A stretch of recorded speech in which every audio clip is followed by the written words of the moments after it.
go. It's been about a minute. Let's go ahead and switch over into game view. Ready? 3, 2, 1, and bap. Hello. I've got a sword in my hand, but I promise I'm not threatening. Welcome back to the stream. My name is Quimby, and quick question: does Joe think I'm cool? Of course, Joe thinks you're cool. Wait, actually, hold on. Can Joe think anyone's cool? Joe isn't complete yet. That's actually kind of a big question. But yeah, so chat. Okay, here, let's switch out F5 viewer. It's kind of awkward since we're underground.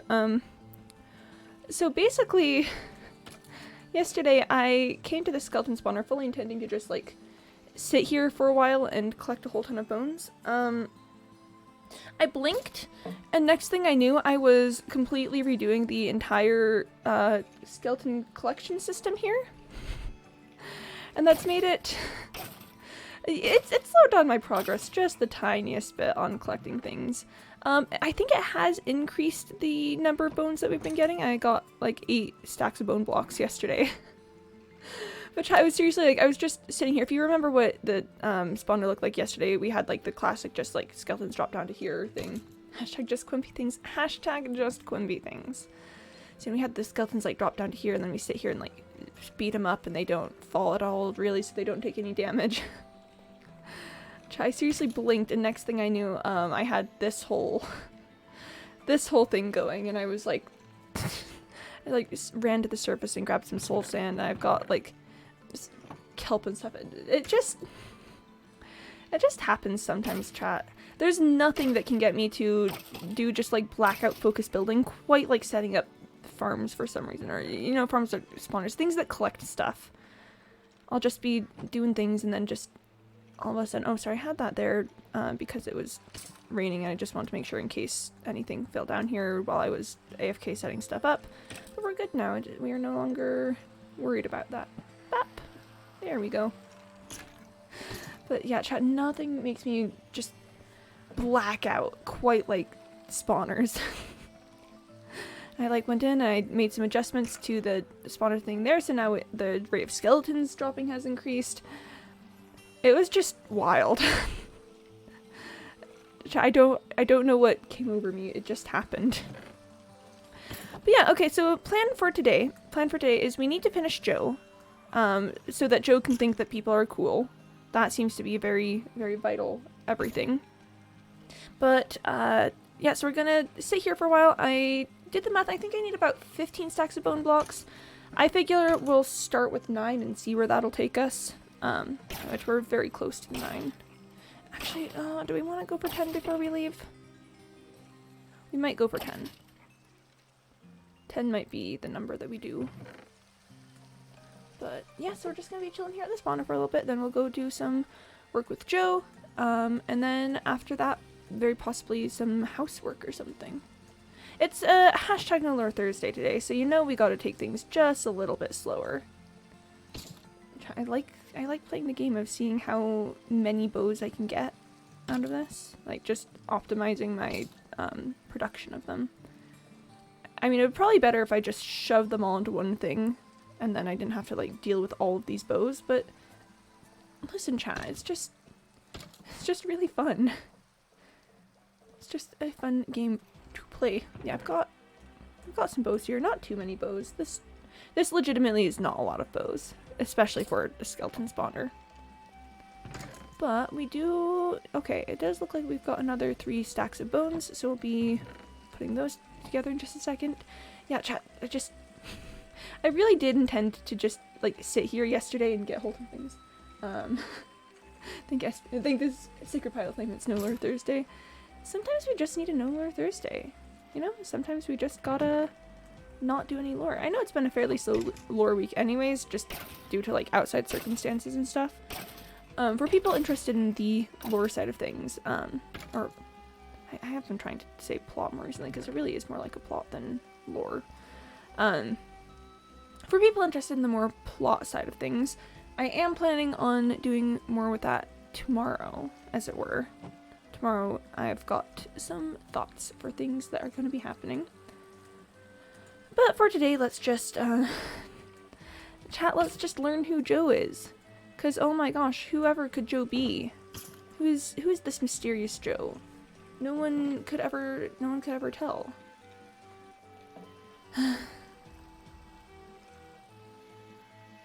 I hate that his legal name is Joe Mama. I have feelings about that. I have some thoughts and feelings, as it were.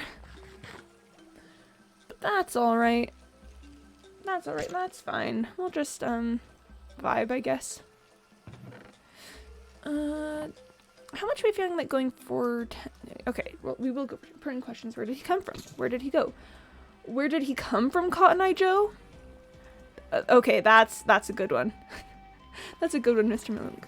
More importantly, do I feel like putting magma blocks in his eyes so that it looks like he's got glowing red eyes? I feel like these are also pertinent questions. Because chat, just think about it. If he has glowing red eyes, then that would be... That'd be kind of cool. Yeah, sure, it wouldn't be as accurate then, but consider glowing red eyes, you know?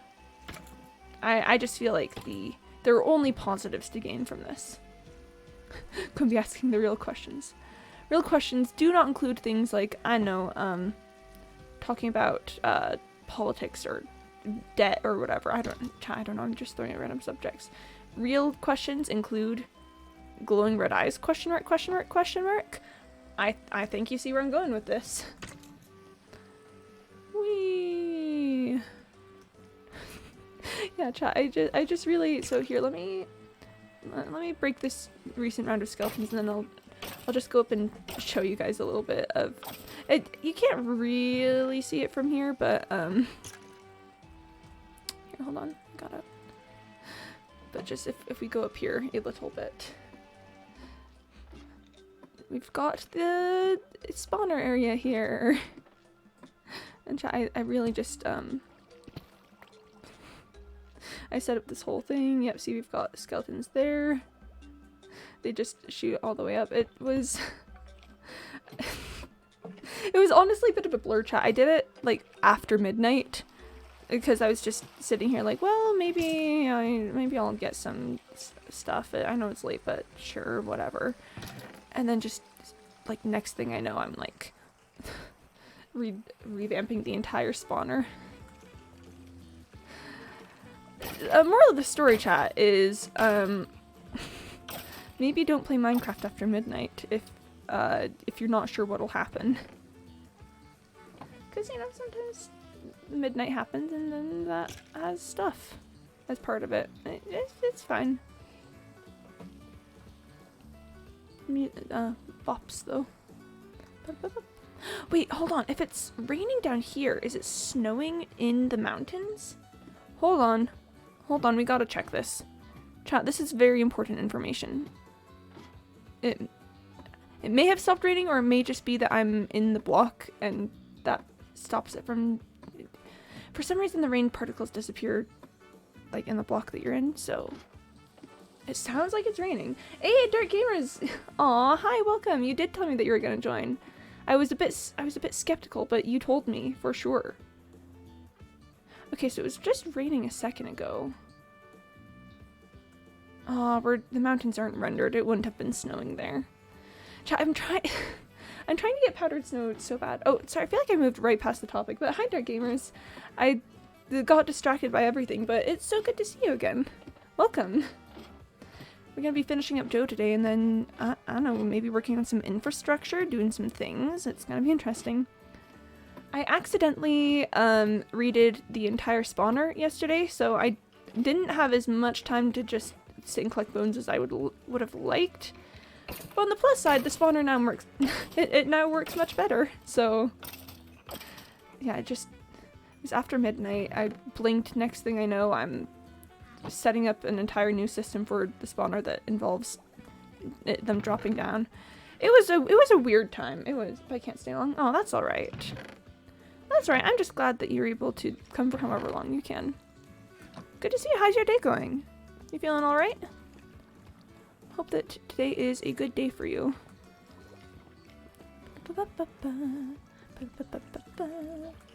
I'm just bouncing around this area waiting for the skeletons to spawn. They do show up much faster with the whole new system I've got set up. So that's pretty good. My day's going pretty well. I spent some time with my dog this morning. She was very... Oh, she's so snuggly, chat. I was just like standing in my kitchen and she just like came up to me and did a little head hug thing. She like leaned into me with her like shoulder and neck on my leg and I was like, ah, dog, why are you so precious?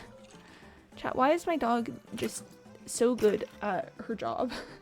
Her job is to be sweet and precious and lovely, and she's so good at it.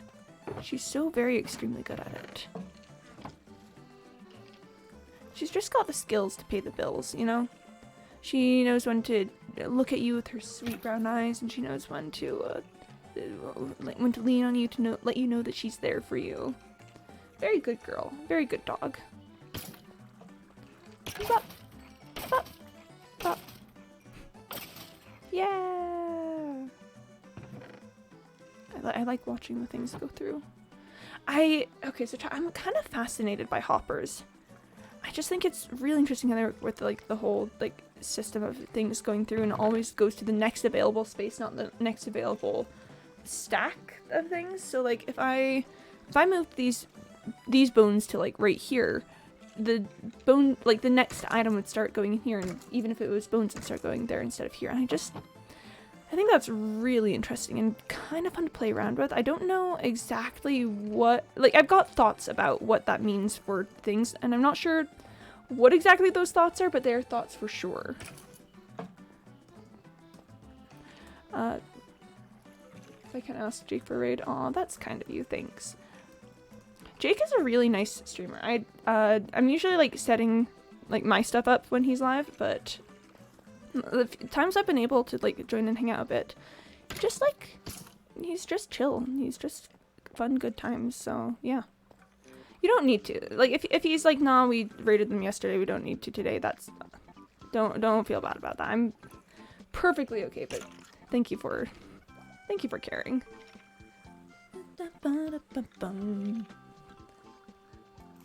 Just staring at these skelly boys. They're just sitting around.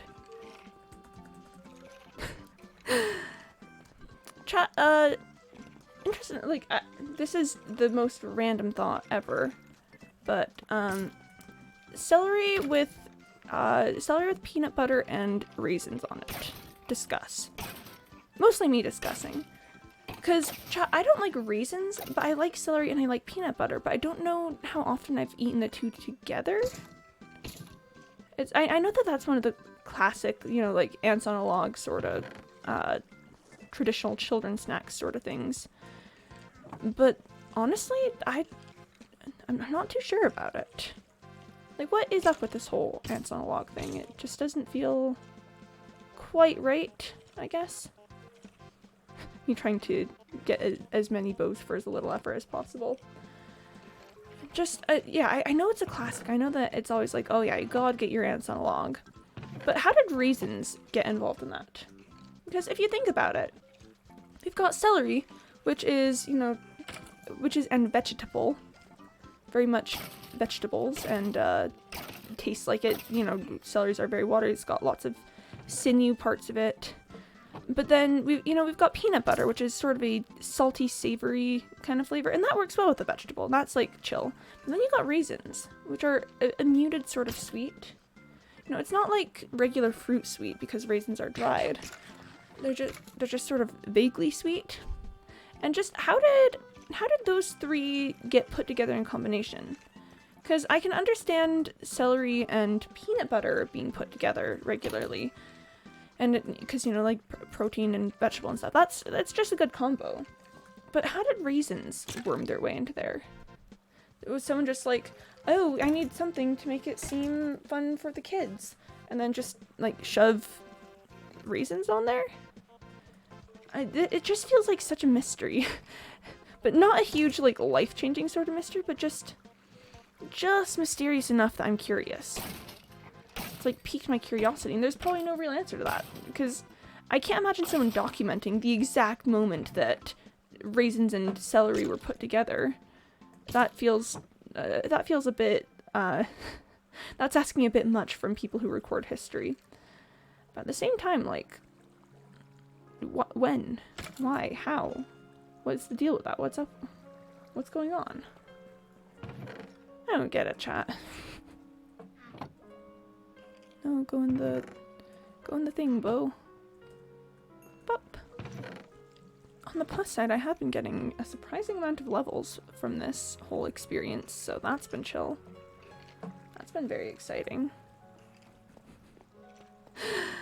Chat, I think whenever I'm left by myself for long stretches of time somewhere like a spawner, I tend to just kind of go a little bit crazy. Case in point, either the changing the entire method of spawner thing, or just me waxing philosophical about, you know, the meaning of the ants on a log children's snack. Just fun times, I guess. Just chill good moments.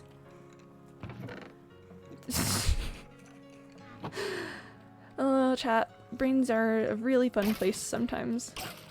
It's very, very exciting. Whee! Okay. How are we doing on bones? We need 10 more to have another 3 stacks, and then, okay, yeah, and then that'll be 10, so it'll be good to probably head up to the surface then.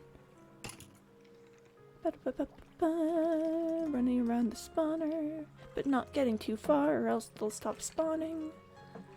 I've got an entire double chest full of lava buckets for some reason. Here, I'm gonna drink some water. Gotta stay hydrated, chat. Gotta stay hydrated.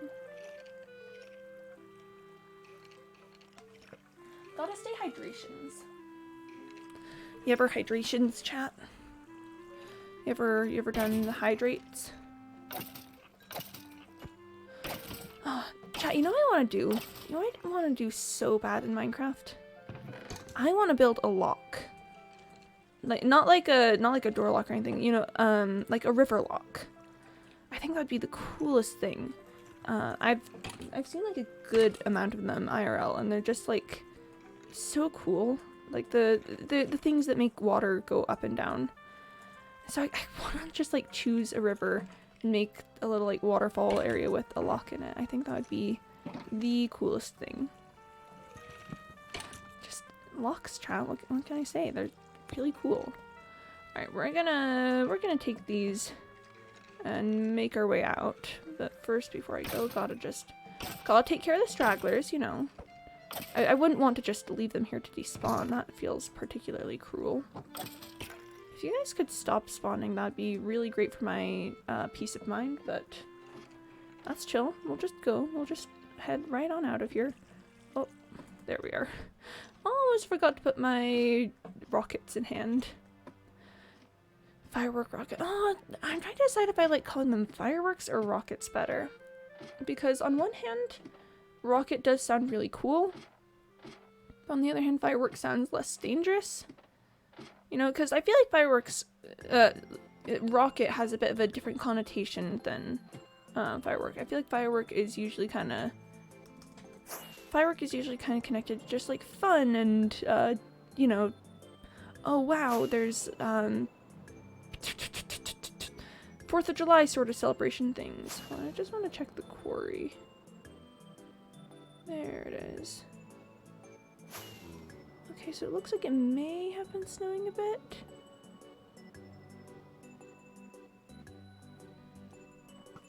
And nothing. Chat, we live to suffer. We live to suffer. Yeah, so rockets generally got a bit more of a violent, scary connotation to it. It's got a bit more of a, oh no, something bad is happening here kind of vibe. And firework is just more chill, I guess. Oh, there's Joe. Oh my gosh, chat, it's Joe. There's Joe, there's our boy. That's so great. That's so great that there's our boy. Whee! I like doing little turnaround landing things where you just like go whoop. Hey, Sai. Hey, Joe. No, oh my gosh. Joe, who's... Oh, Cyborg, are you telling me that you know who Joe is? Are you telling me that that's information that you have? Oh my gosh. Cy, who's Joe?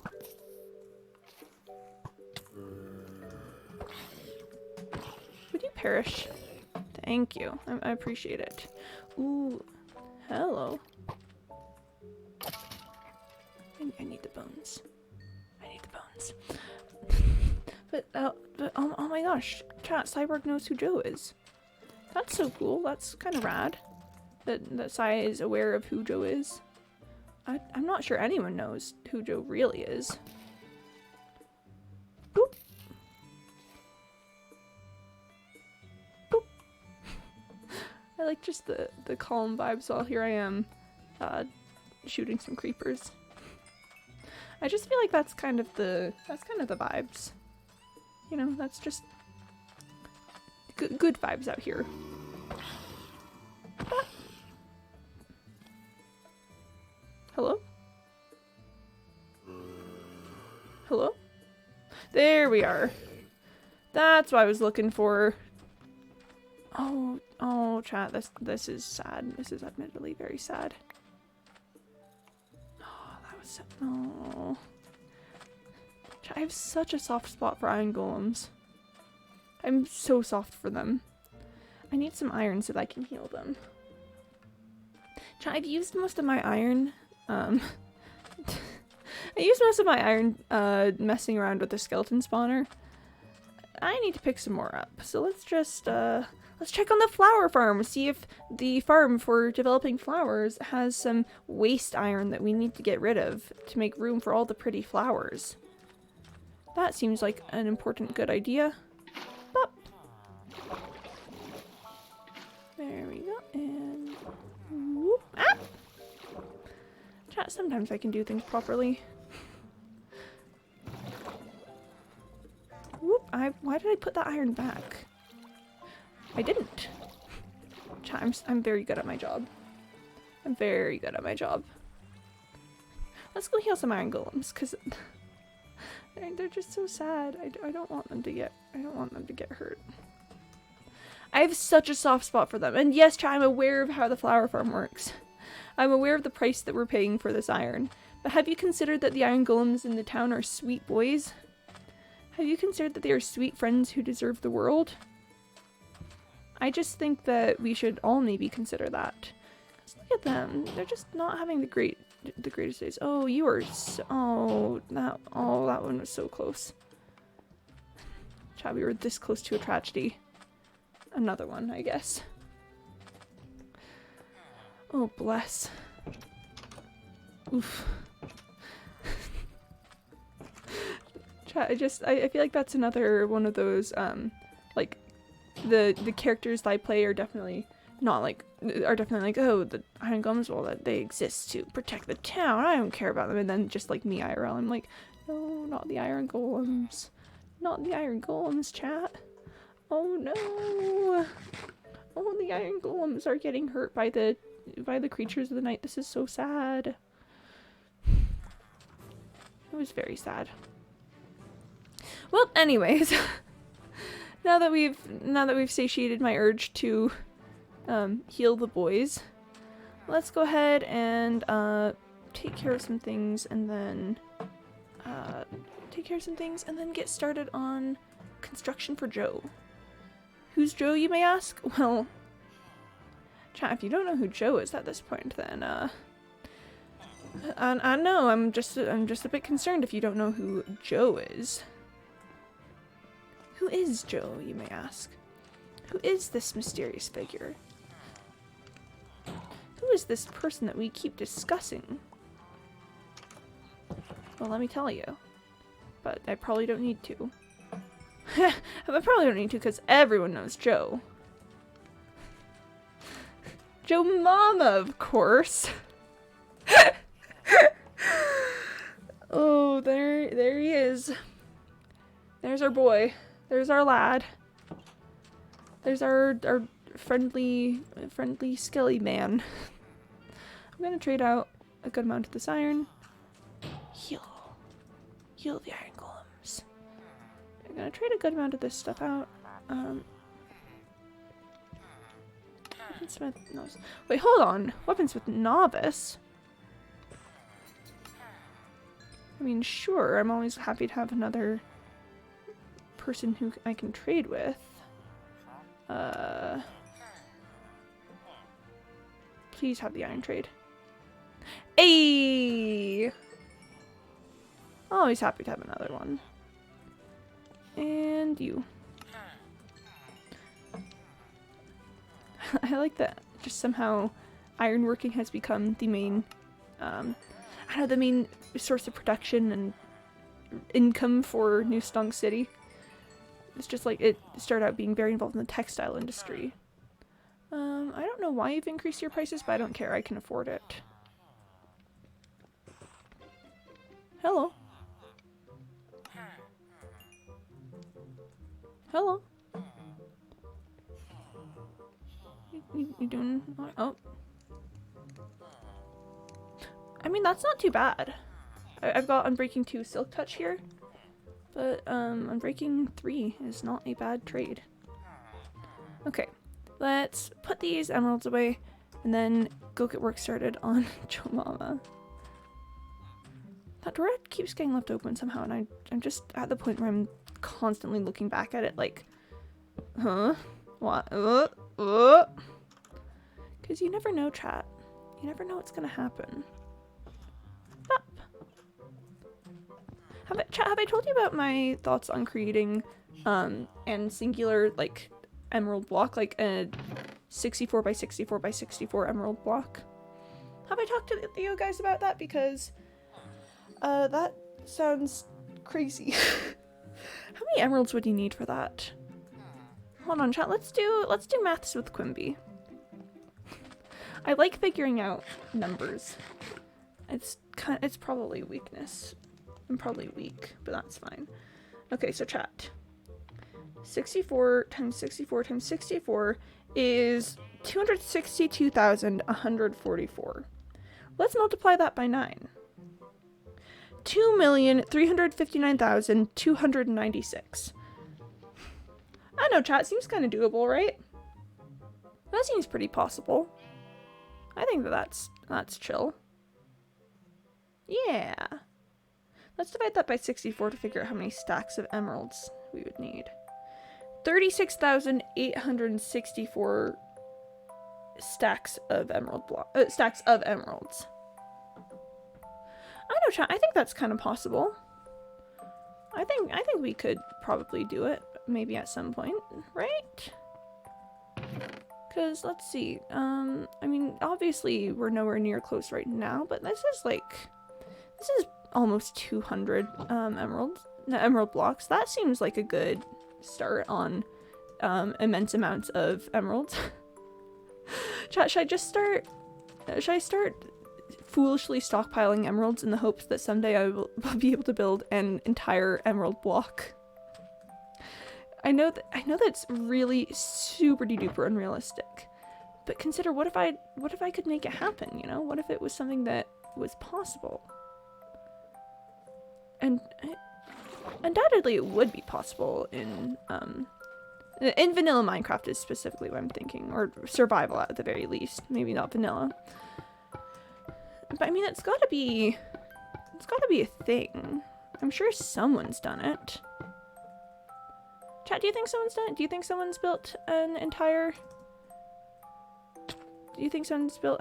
emerald, an entire 64 by 64 emerald block in Minecraft? Because in survival, just traded with villagers for days. I should, you know what? I should. As much as I like the Elytra, it's probably better to just wear the armor. Ah! You know what? Actually, yeah, let's just go for the 3 here. It's just better this way, I think. Chat, what do you want to do with your day? Do you want to build a large skeleton head? Does that because I woke up yesterday and decided that that's what I want to do with my day. All of my days, actually. This is the only thing that I ever want to do with my day. I mean, Joe's coming along pretty well, though. Like, if we go over here, just scooch right on down. I mean, look at that. Look at that skeleton boy. Hey, chat. Hey, oh, chat, have you met Joe? Do you know who Joe is? Are you aware? Have I ever introduced you guys to Joe?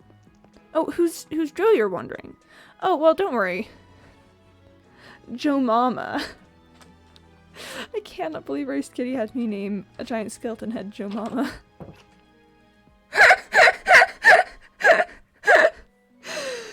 That's fine. That's chill. We're just gonna run with it. Yep. He's just staring at us. Oh, chat, I do think I want to go in and add some magma blocks to his eyes, see if we can get some sort of like creepy glowing eye effect. I'd have to consider carefully where, because I kind of want to make it look like he's got just like glowing pupils, but we don't have a lot of space to work with that. For the moment, let's finish as much as we can of like the base Joe structure. I'm thinking maybe if we do like these 2 blocks right there and there on the side, just like as the pupils or something, but that'll be something to experiment with. Now that my inventory's a little less full, let's pick the shulker box back up and let's put it back where it's safe. Actually, no, it's empty, so it goes there. I should really empty some of these out. But that's... Chat, that's thoughts for a different day. Unless it's not. Today is No Lore Thursday. So I guess we could take some time and do some things. You know, just some housekeeping, moving chest around sort of stuff. I mean, it's a thought. It's a thought for sure. Because I've got that huge 420 chest room, and I've put nothing in it. Well, not nothing. There's some things in it, but you know, pretty much nothing. So maybe I just need to put in the effort at some point and move the chests, and No Lore Thursday might be a good avenue for that. Something I think is interesting about the bone blocks chat is hold on, let's actually like go down and look at one of these and talk about it, because I like talking about them. So let's look at an bone block. Something I think is really interesting about them, chat, is the way you've got like this little circle section, which I'd assume is like the marrow, like the section that would be for the marrow if it was alive. But then we've got like these little side corner things, because if you look at it from above, it kind of looks like that's just supposed to be empty space to give you the, like, to make it actually a circle. I mean, looking at it from the side, I'm wondering if the shading there is meant to give us the, like, kind of look of a circle, if we're meant to, I wonder if we're supposed to interpret bone blocks as being circular due to like the shading and stuff, and we just can't because of Minecraft. Anyways. Oh wow, Joe's coming along pretty well. Joe's looking pretty good. Oh, hold on, that's not right. That wasn't right.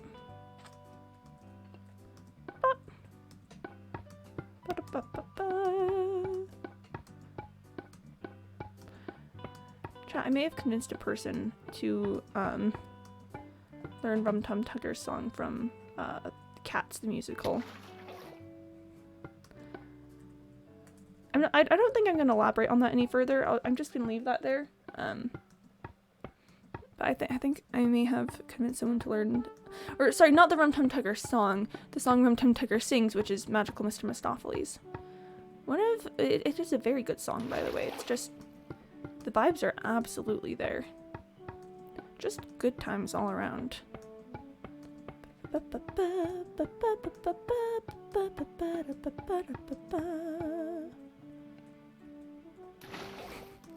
Chat, what if you were a giant skeleton head, huh?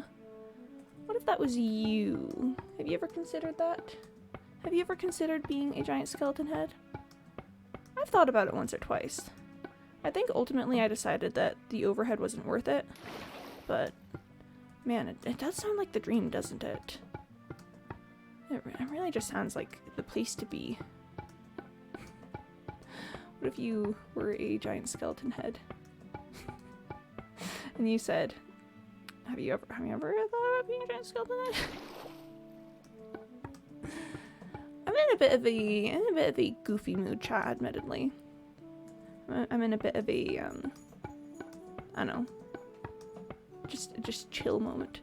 I like peanut butter crackers. We were talking about like celery and peanut butter earlier, but I think the peanut butter crackers are probably one of the more underrated like children's snacks. I know, it's just salty, it's got protein, it's like good, it scratches the urges of like eating the things. On the subject of like consuming children's snacks, I don't know if if you guys have experienced this, but I feel like hi CNR Pro, hello, hi, welcome. I'm doing construction on Joe, the giant skeleton boy. It's going pretty good. I think we're gonna have enough bones to be able to finish this section, but we might be just the tiniest bit short. Yeah, okay, but I don't know if you guys experienced this, but I feel like there was a point in time where growing up, I felt like I could no longer consume the traditional, like, I don't know, kids snacks sort of stuff, you know, like fruit snacks or, like, I don't know, goldfish crackers or something. And then I just kind of hit a certain point after that, where I just sort of went like, no. And that's actually kind of ridiculous, because, like, children's snacks are the way to be. Like, fruit snacks are the bomb.com. I absolutely love fruit snacks. Sorry, CNR Pro, I feel like I brushed past your greeting a little bit. Hi, it's really good to see you. How are you doing? I hope today's going well for you, and I don't know, that's chill vibes. Hope that you're, feeling good today.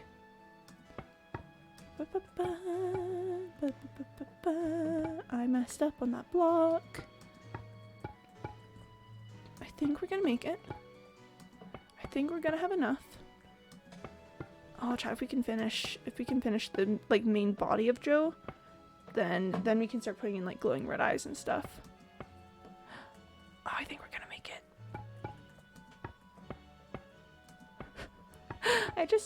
I like the bones, chat. I like the bones. They are very, very bony. Ah! That's fine. Yes, okay, so there's the main body. We've still got a little bit. I might put in like the bottom part of the face there. Let's take a look at it from a distance. I opened my elytra. I promise I did. It's fine. We're okay. We're okay, chat. We're doing alright. There he is. There's our boy. There's our lad. See, that's what I was intending to do earlier. Oh, giant skeleton head, my beloved. Look at him. Just staring at us like he wants to eat us. That's nice. Chat, hold on. Did we put Joe too close to the city? Sorry, I know this is not the time to be having these thoughts. Should Joe have been up here instead? Should Joe have been behind this rise instead, so it looks like there could be, like, actually a giant skeleton standing here instead of in the middle of the mountain? Oh no, chat. I'm having second thoughts. Chat, this is bad. Chat, this is bad. Oh no. Oh, it is entirely too late in the process to think about this. But chat, do I need to move Joe? Do I need to move our boy? Oh no, this is a bad time. Oh, Joe Mama. Oh boy. I'm gonna drink some water while we consider the reality of life. Gonna heal that man. Let's drink some water. Oh, chat, this could be bad. This could be very bad.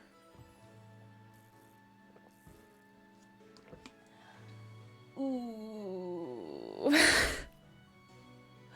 Oh, chat. Oh, why do I do this to myself? Because I was thinking while we were down here, it does just kind of look like he's a giant skull sitting on the mountain. And honestly, chat, it might be better to put him out here. So it looks like he's standing here ready to attack.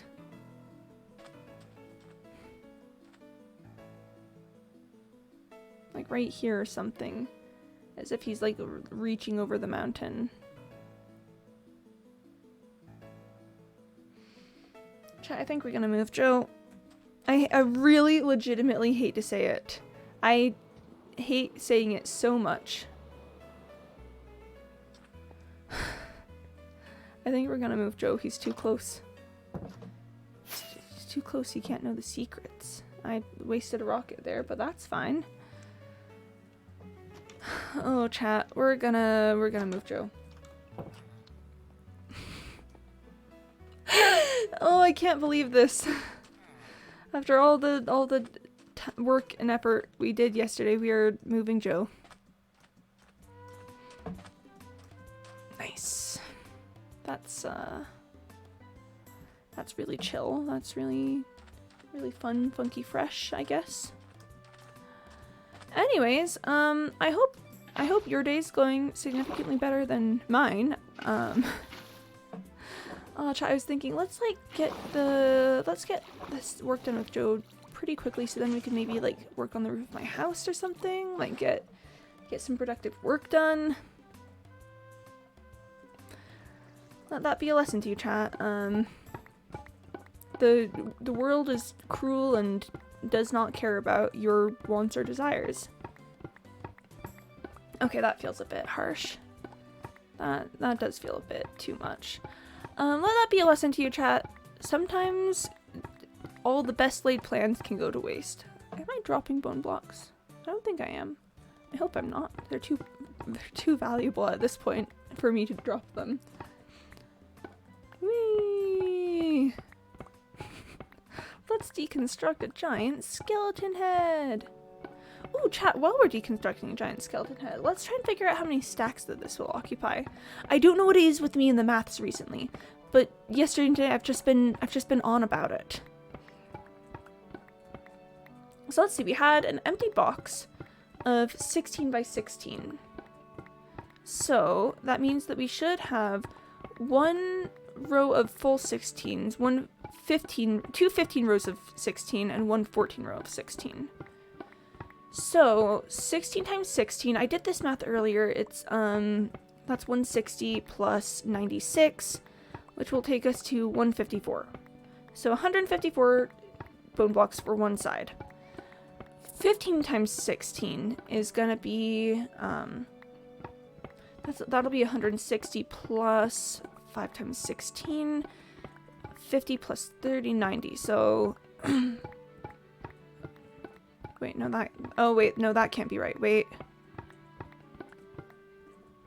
I think, because that would mean I would have messed up on my 16 times 16 math. Would it mean I've messed up on my 16 by 16 math? Chat, if anyone there has a calculator, I'd love your input on this discussion. Because 15 times 16 should be 16 times 16 minus 16, not minus 6. So I've messed up somewhere. Oh, because it would be Oh, it's not 5 times 6, it's 5 times 16, which would bring us to 86. Not 86, 80, just 80 straight. Because 10 times 5 is 50 plus 5 times 6, which is 80. Chat, don't worry about it. We figured out the maths. How's my inventory? Not good. Okay, I'll have to pull out the old shulker box in a second. Okay, so 80 plus 160, that's 240. So we've got 256 plus 240 plus 240 plus 14 times 16, which should be which should be 240 minus 16, right? So that'll bring us to 224. Okay, so 256 plus 224, that'll bring us to 480. Yeah, 480 plus 240 plus 240. 240 times 2, that'll bring us to 480. So it's 480 plus 480, which is 960, right? I'm gonna say it's 960, but then chat, we have to consider that we're gonna have 2 stacks that are not bone blocks. I don't know what it is with me and just do math aloud these days, but what can I say? Math go burr.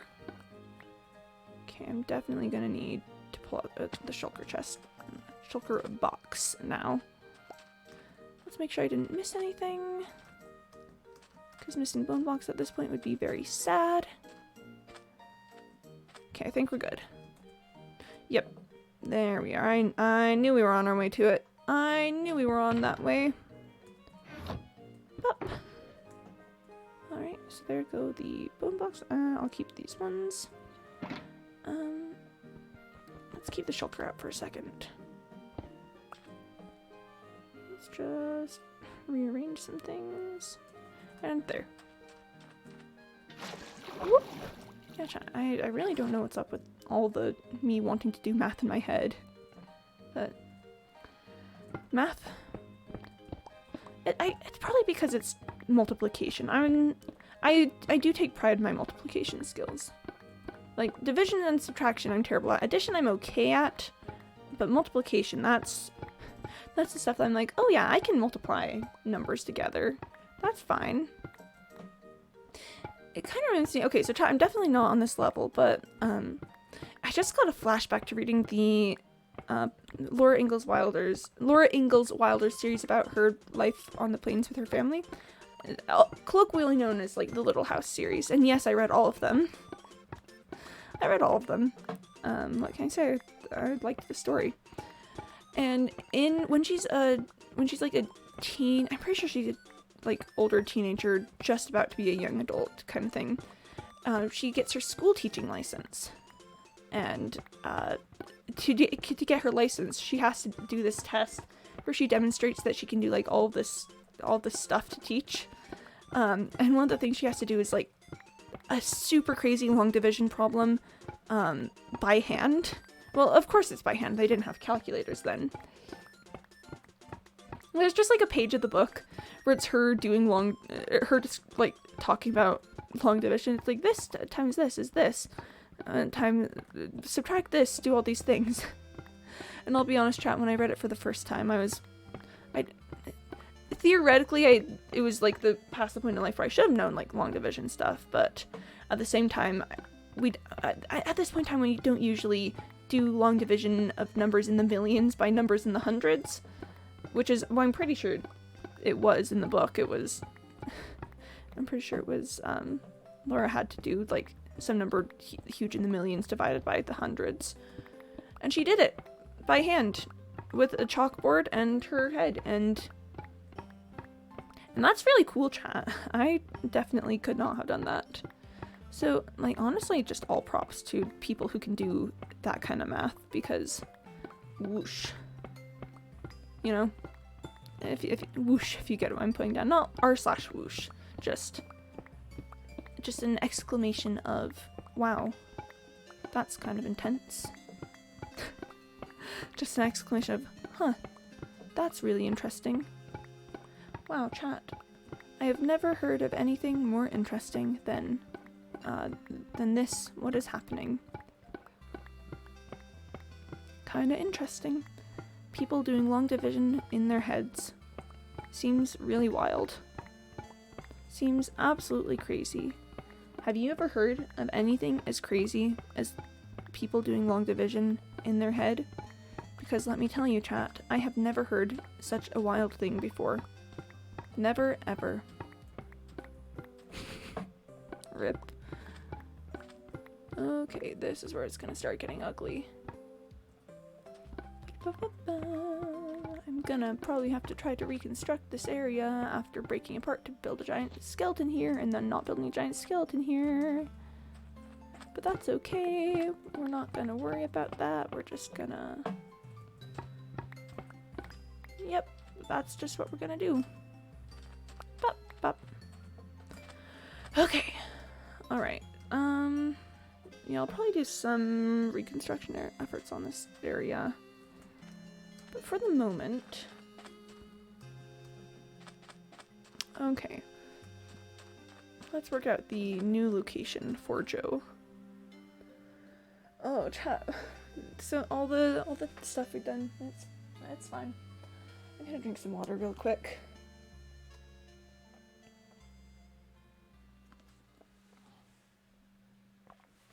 Man. The whole, like, Little House series stuff was very cool, though. Like, I legitimately remembered reading those books very fondly. It's kind of like one of those, I've talked about this before with, like, some of the not Laura Ingalls Wilder, the, what's her name? Oh, she wrote Little Women. Who was that? It's not Jane Austen, it's... Oh, chat, why am I blanking on this name? Hold on, I've got one of the author's books here.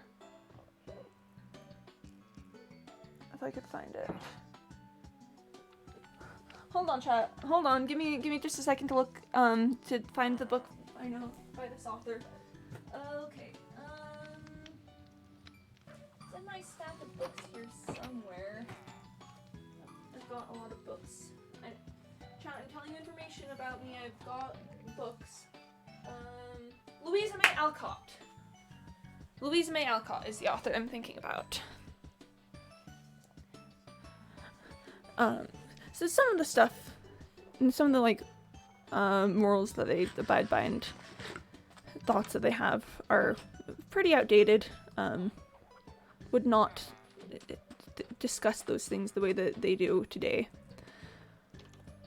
But it was very formative at a time of life for me. Man, chat, you ever just have those, like, books or kind of pieces of media you have that just affect your entire life, kinda? Because let me tell you, I've got a lot of books that really affected my life. It's just how it goes, I think. Human beings seek out connection, and one of the ways that we connect with each other is through things like media and books and things. I want to touch this cloud. Yes. Okay. Let's go in for a... Yep. There we are. Okay, so I'm thinking this is probably going to be the new spot for Joe. Because the goal is to make it look like there can be, like, a giant skeleton staring over at us. And we couldn't really accomplish that, like, right here in the end, because it just looked too much like he was sitting on top of the mountain. But right here, it can look like he's, like, over the mountain, and he's like, trying to drag himself over and just staring over. Like, maybe draping himself across the mountain and looking over. So let's try and find a good start location.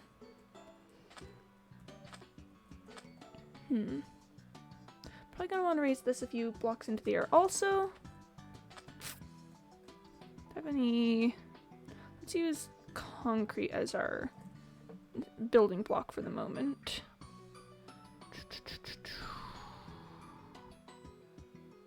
You know what if we just, what if we bring it up by 2 here? And then we, 1, 2, nope. This is gonna be miserable. 1, okay. Can I go 2? No. What we're gonna do, chat, is, first of all, absolutely mess this up. Can I...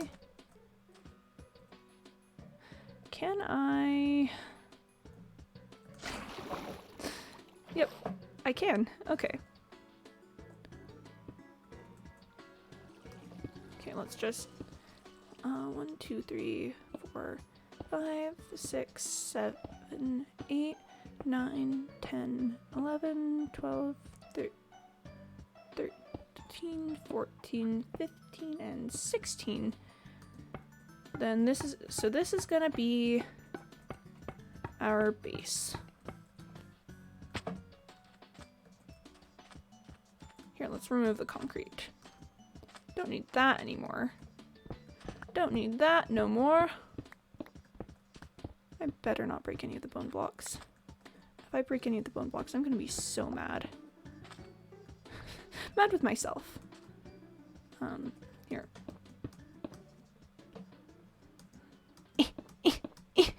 Okay, there we are. Okay. And there. Okay. There we are. So we've got our first 16. That's good. That's what we want. Except now I'm gonna need to do it going all the way around. But first let's take a bit of a look at what that looks like from a distance. Whee. Okay, yeah, okay. I think that's gonna get... If we put it right there, that's gonna give us the look that we want. The whole creature staring over the mountain kind of thing. Okay. That makes me feel better about my life. Let's touch this cloud.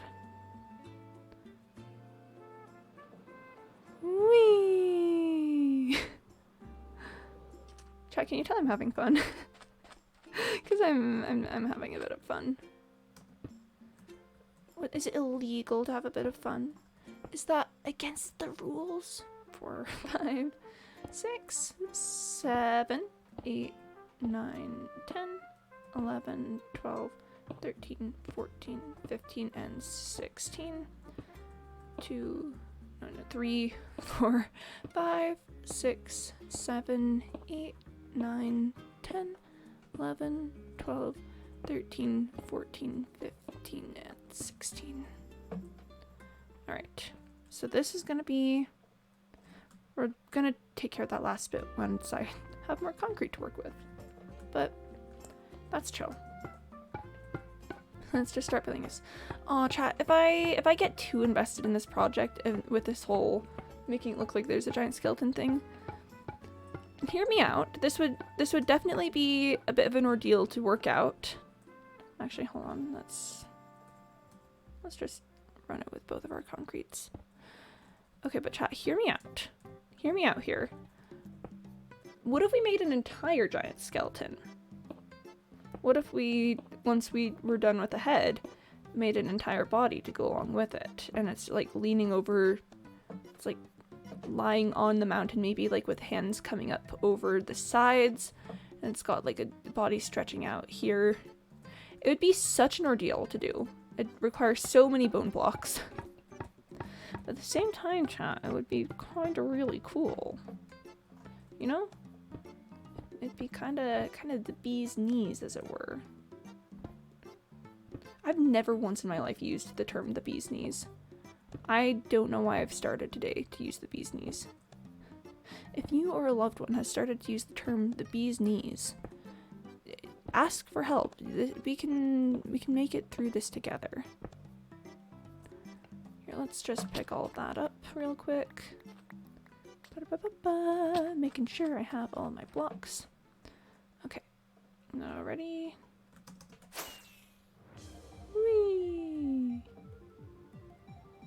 can I... Oh, almost. Hold on, chat. Okay, I want to do this. Good music shift for this. I think what's gonna have to be... Ah, almost. Almost, almost. Okay, one more try, one more try. Okay. Go out. And we come back and tilt down a little bit more. Ayy! Okay. It just felt cool. What can I say? It felt like a cool thing to do. I wonder if I can do it from the ground next time, like, because I know we kept doing it from like heights. I wanna. So once we go down for picking up the blocks, I think we're gonna do our best to do a little flying up to the thing. What can I say, chat? I'm new to Elytra. I want to do all the cool things. I want to do all the interesting stuff with it. And yes, probably a lot of it is just standard things to be able to do with Elytra, but have you considered that I've never done those things before? So to me, it's cool and new and kind of hip. Oh, dropped some down here. Okay. I think that should pretty much be it. Because... Hold on, no, I'm missing 4 concrete. I'm missing 4 of the black stuff, because... Or dark gray, because... I should have numbers divisible by 8. Yeah, okay. There we go. Okay. So chat, what we're gonna do is we're gonna come down over to here. And then we're gonna take off from the ground and try to land on the base there. Okay, ready? Oh, the music just... Hold on, I like that music.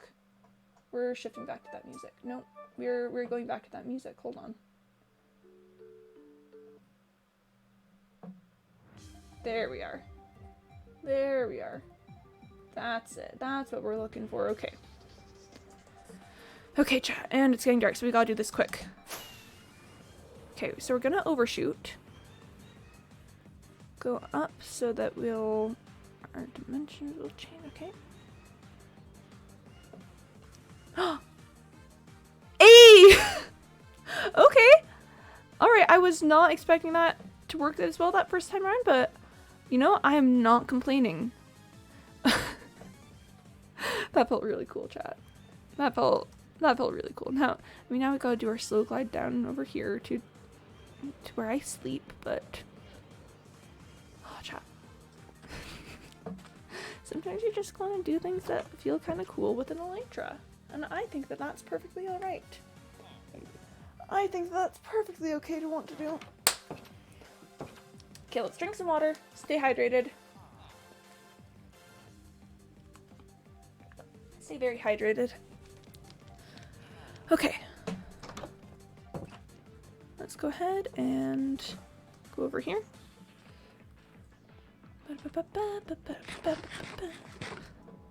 Now the music is intense. Maybe once this track runs out, we'll switch to the Funky Vibes playlist. So I'm just doing some re-landscaping out here to make it more like how it was. Okay. This is the main problem area. This is where I really went ham. Okay, let's just... Why did I clear this area clean out?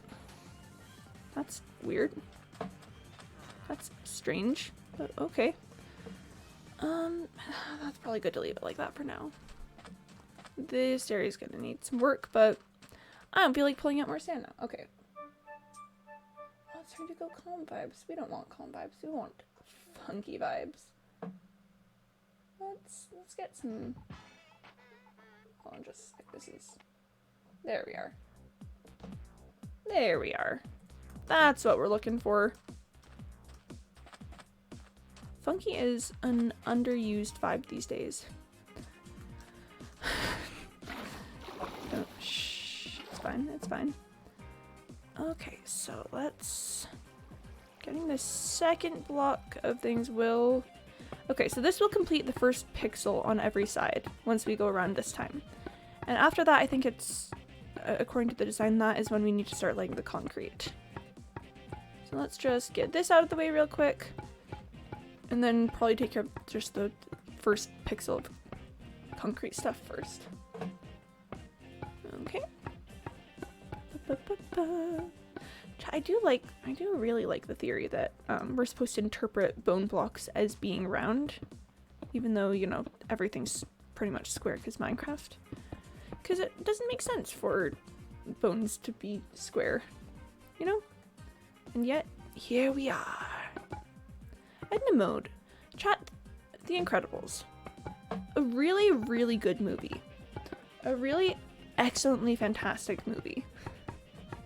Like, just everything about The Incredibles. The first movie. I've got thoughts about the second one. Everything about the first one. Really just kind of a masterpiece.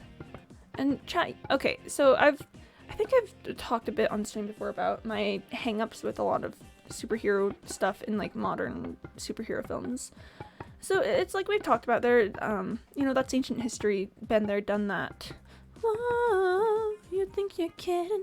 He's the earth and heavens to you. Okay. Try to keep it hidden, honey, we can see. Okay, I need to check where to put this next layer of concrete. We need a skelly boy head. Skeleton head. Skeleton head. Minecraft. Oh, hi Duck, hi! How do you get your commercials scared me for Halloween? Oh, I don't like the Halloween movie commercials. I got one yesterday and I don't like scary movies and I was upset, but I'm like, yes, I know it's Halloween, but why do you gotta show me scary movie commercials, if I don't want to see them? Like, come on, man. You have some consideration for those of us who may not want this. But hi, Duck. Hi, welcome. I like Halloween movies for kids. Yes, that is the vibe. Halloween movies for kids.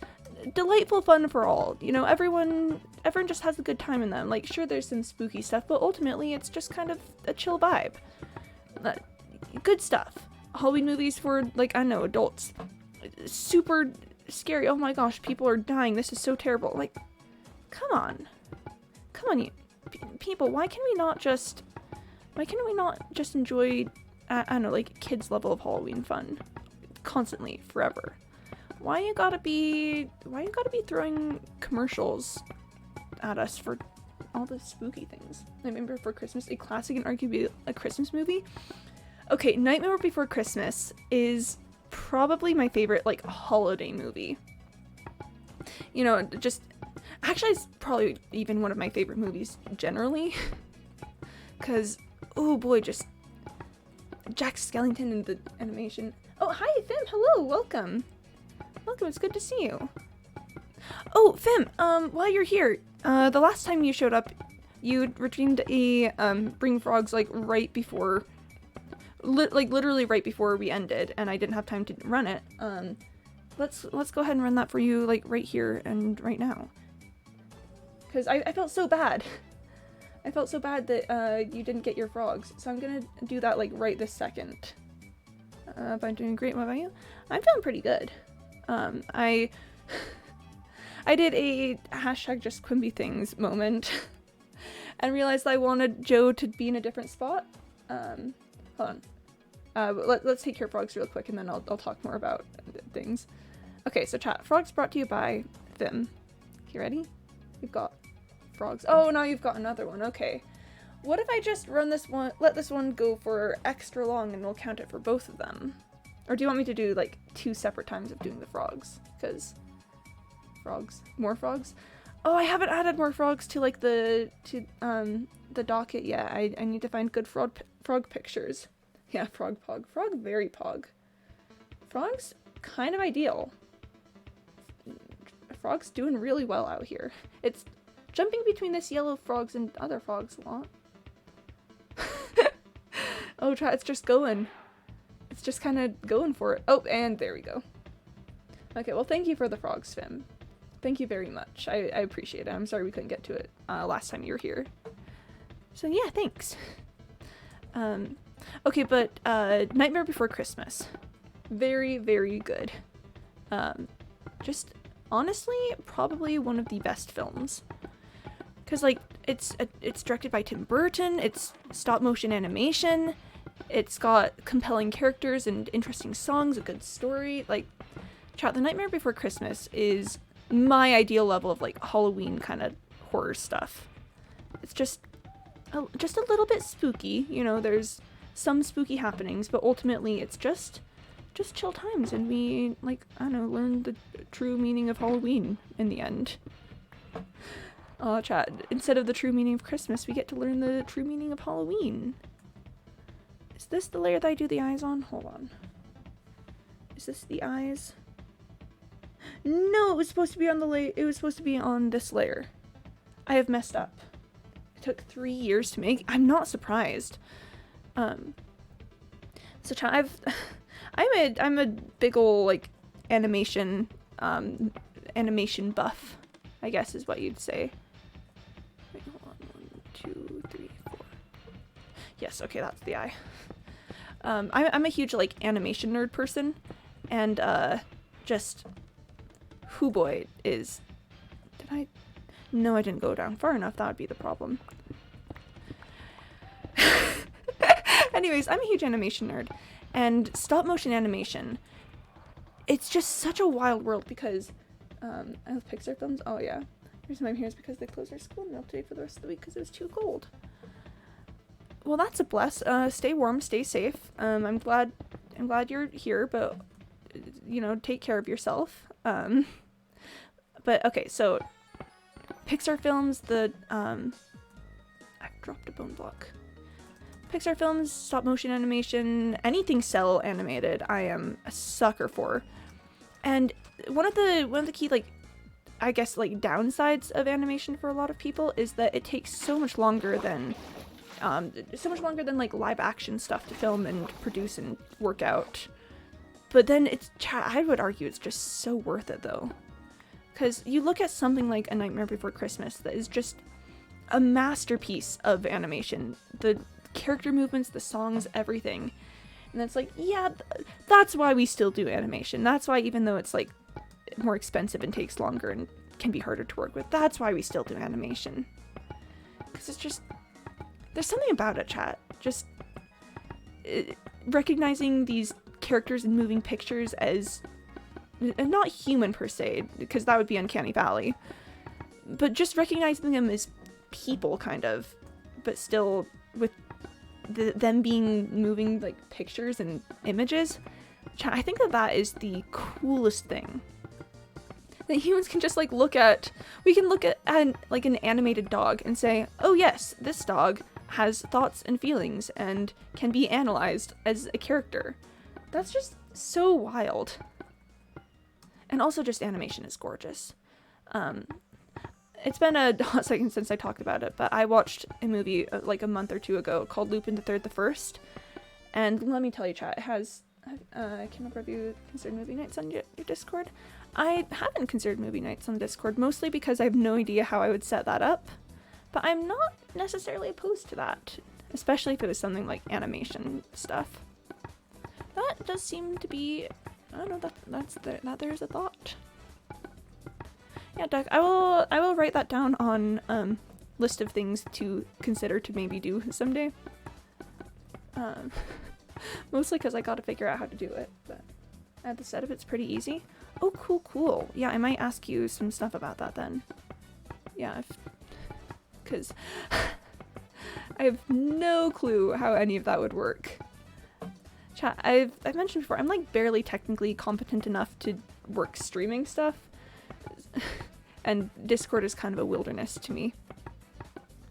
But, oh gosh. I think it'd be so fun to just chill and watch, just chill and like watch movies with you guys. Just changing a couple settings in Discord and Chrome. Okay. Yeah. Yeah, how about I like, ask you some questions about that later and try to figure that out. 'Cause Like, we could talk about it now, but I make no guarantee that I would actually remember any of the stuff that we discussed because, you know, stream brain go brr. But yeah, thanks for thanks for the suggestion, and also, I don't know, having the technical know-how to back it up. Because I would not have that knowledge.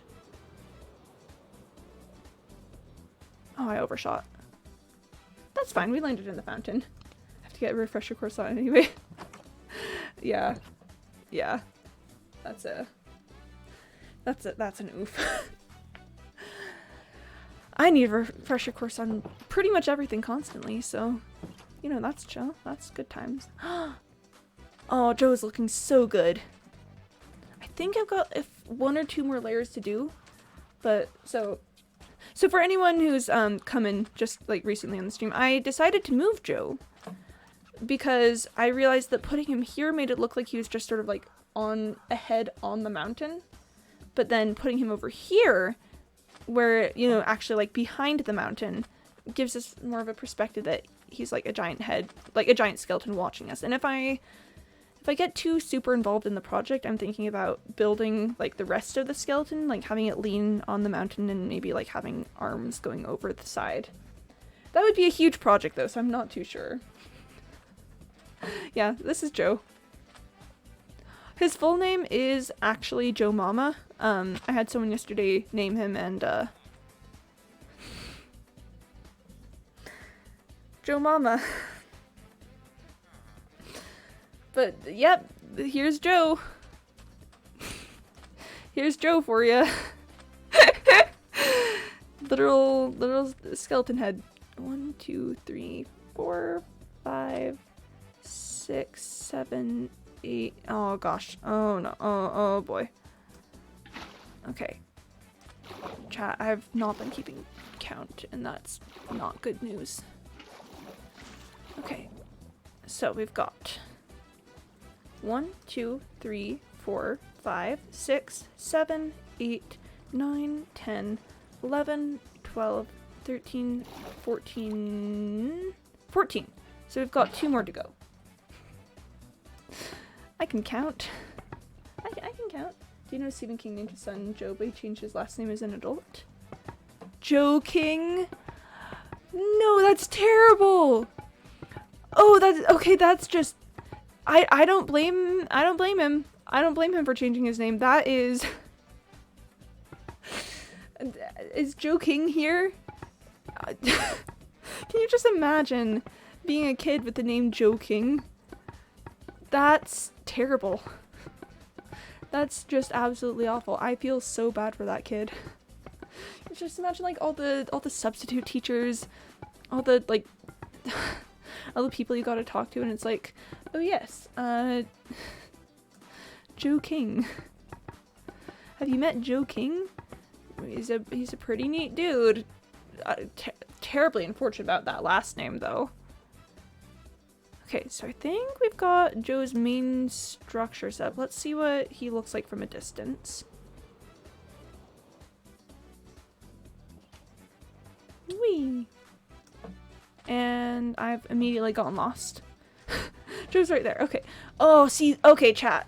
Chat. Look at that. That right there. Okay, that's what we wanted. That's what we wanted. See, when Joe was up close here, it was just too obvious that he was just sitting on top of the mountain. But right out there, that's like this guy's gonna come out of there any second now and just rampage over the village, you know? That's what we're looking for. There we are. Okay, and so that chat, just imagine like doing the like torso and legs across from here. It would be huge. It'd be gigantic. It'd probably be so many bone blocks. But just imagine. And like arms reaching out across the thing. Maybe one like going over there. Oh, I did not mean to use 2 rockets there, but that's fine. Just reaching out over there. I simply want to glide. Please don't go too fast. Okay, yeah, that's better. That is much better. Just look at that. Hey, Joe. Oh, the thing I want to do. I wanted to maybe replace some of his eyes with magma blocks. So that we could have him have like glowing red eyes. It's very exciting. It's very exciting to be building a giant skeleton. Having his hands on the mountain like he's creeping over. Yeah! Like he's, you know, reaching over and trying to drag himself over. It's, the thing I'm kind of imagining on a much less gory scale is the scene from Nausicaa of the Valley of the Wind, where there's, you know, the giant titan thing, and it's, like, shooting at the massive amount of Ohm.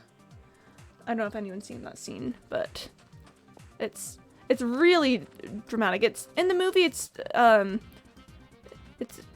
lot more intense than I'm planning on going with this, because it's got, like, flesh dripping everywhere due to the monster, like, literally falling apart. But just, like, hands. That'd be cool. I was thinking Attack on Titan. Yeah, okay, so Attack on Titan was actually my original inspiration for, that was my original inspiration for doing Joe. Because, you know, just giant skull peering over at a city. That's some Attack on Titan stuff right there. That's definitely Attack on Titan. Okay, so chat, we gotta think of how we're gonna do his eyeballs. How we're gonna have him have glowing eyeballs. We could just do like a little like sort of thing and then put that like right there. And then do the same one on this side. Why don't we try it? Let's go take a look and see how that'll pan out.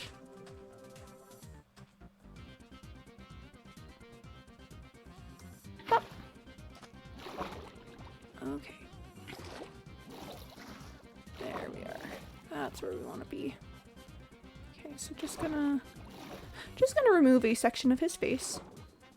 Don't worry about it. This is completely normal. Can I scooch into this little? There we are. I'm gonna have to leave immediately, but okay. Let's just take a look at that.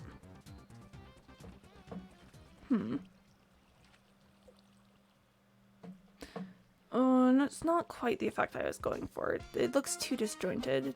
Not quite like a pupil, and more just kind of messy, so maybe if we remove the one on the bottom. Let's take a look. Chat, this is where we're gonna get. We're gonna start getting picky. We're gonna start getting picky about how it looks. Whoop. Okay. And right there. Okay, let's try it. Whee. I kind of want to see it when it's dark. That's the main thing. I want to see. Is magma blocks the right things to use for this? Spooky, very spooky. City's looking great. Oh yeah, thanks. I'm very much in the spirit of Halloween. Not you know like the place spirit Halloween, but the spirit of Halloween.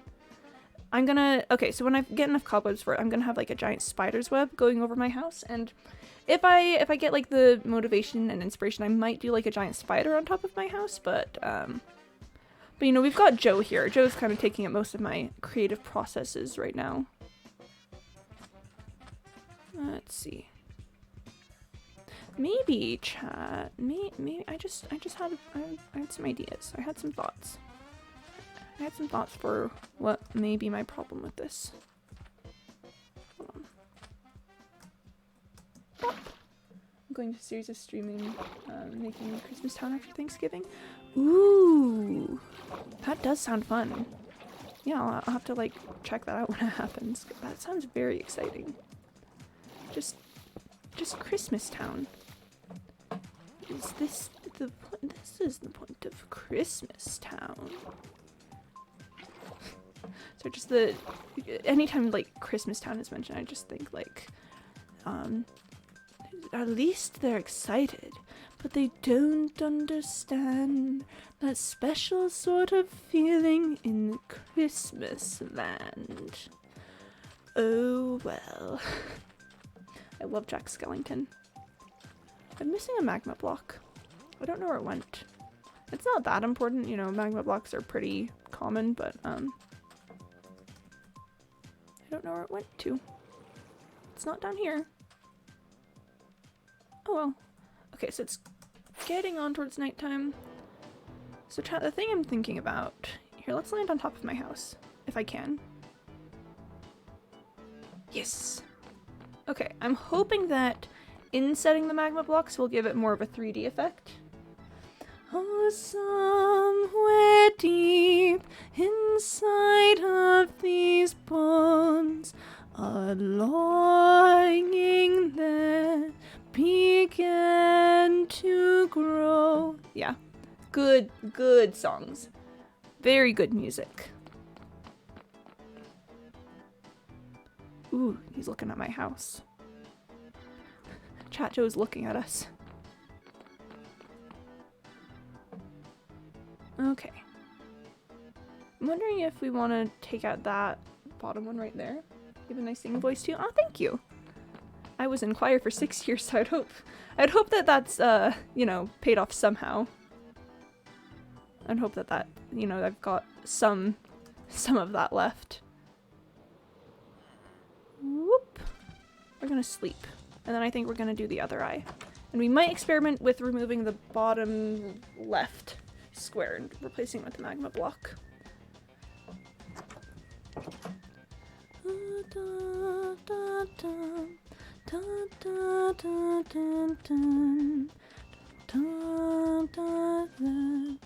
I've never known. Oh, chat, have I talked about... I think I've talked before about how Danny Elfman does the singing voice for Jack, because the guy that they had doing the voice wouldn't do it correct. Makes the city so much more impressive is, yeah, you're in... Yeah, yep, survival. Just, I just prefer survival, honestly. I think... I don't think creative's very fun to play in, to be honest. Because I like to be able to look at, the things I've made and know that, like, I collected the materials for that. That's not just, you know, those didn't just show up somewhere. That's, like, effort on my part. Okay, and let's get a little... Okay, and we're just gonna do a little bit of an experiment, chat. Just a little tiny experiment. No, not in it. We've learned our lesson from that. There we are.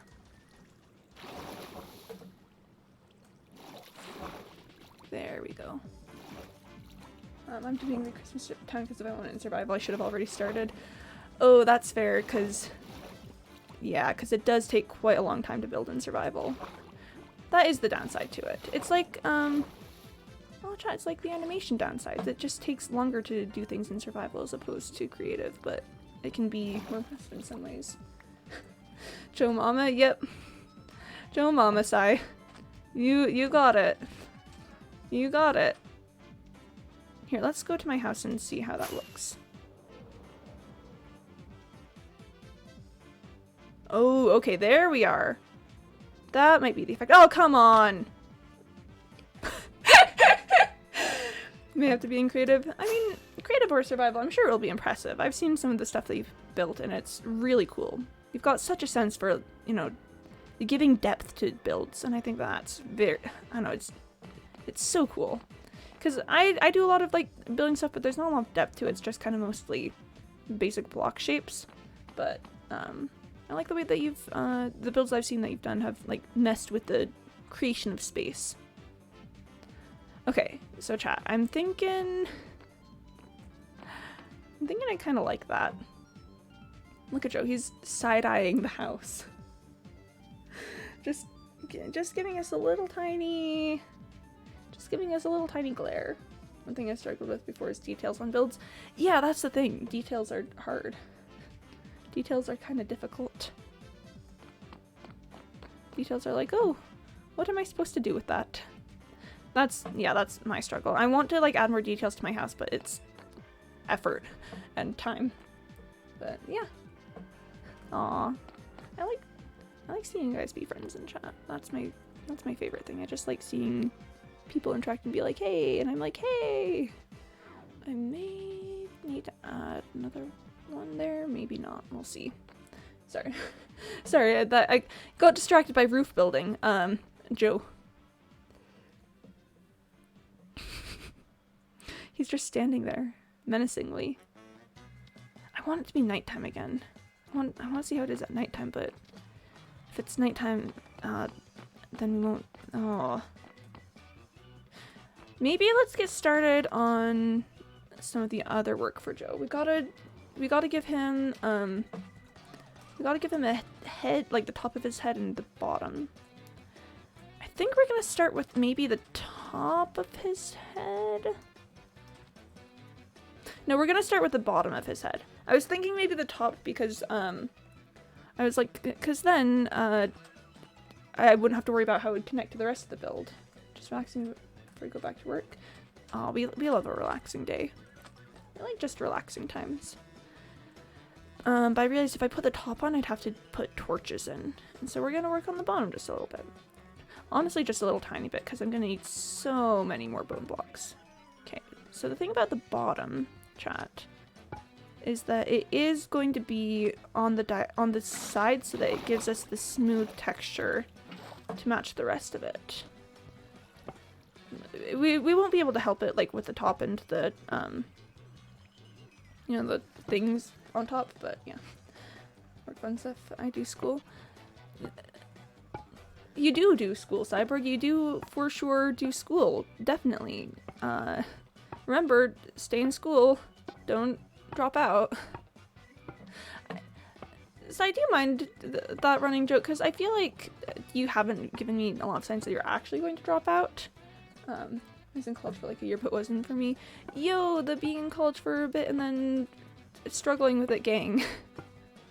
that is also me. Yeah, so I feel like you haven't actually indicated that you're going to drop out, so do you mind the running joke of like, oh, Cyborg, don't drop out? Because I feel like I could see you feeling like we were, I don't know, slandering your name. If you want me to stop, I will.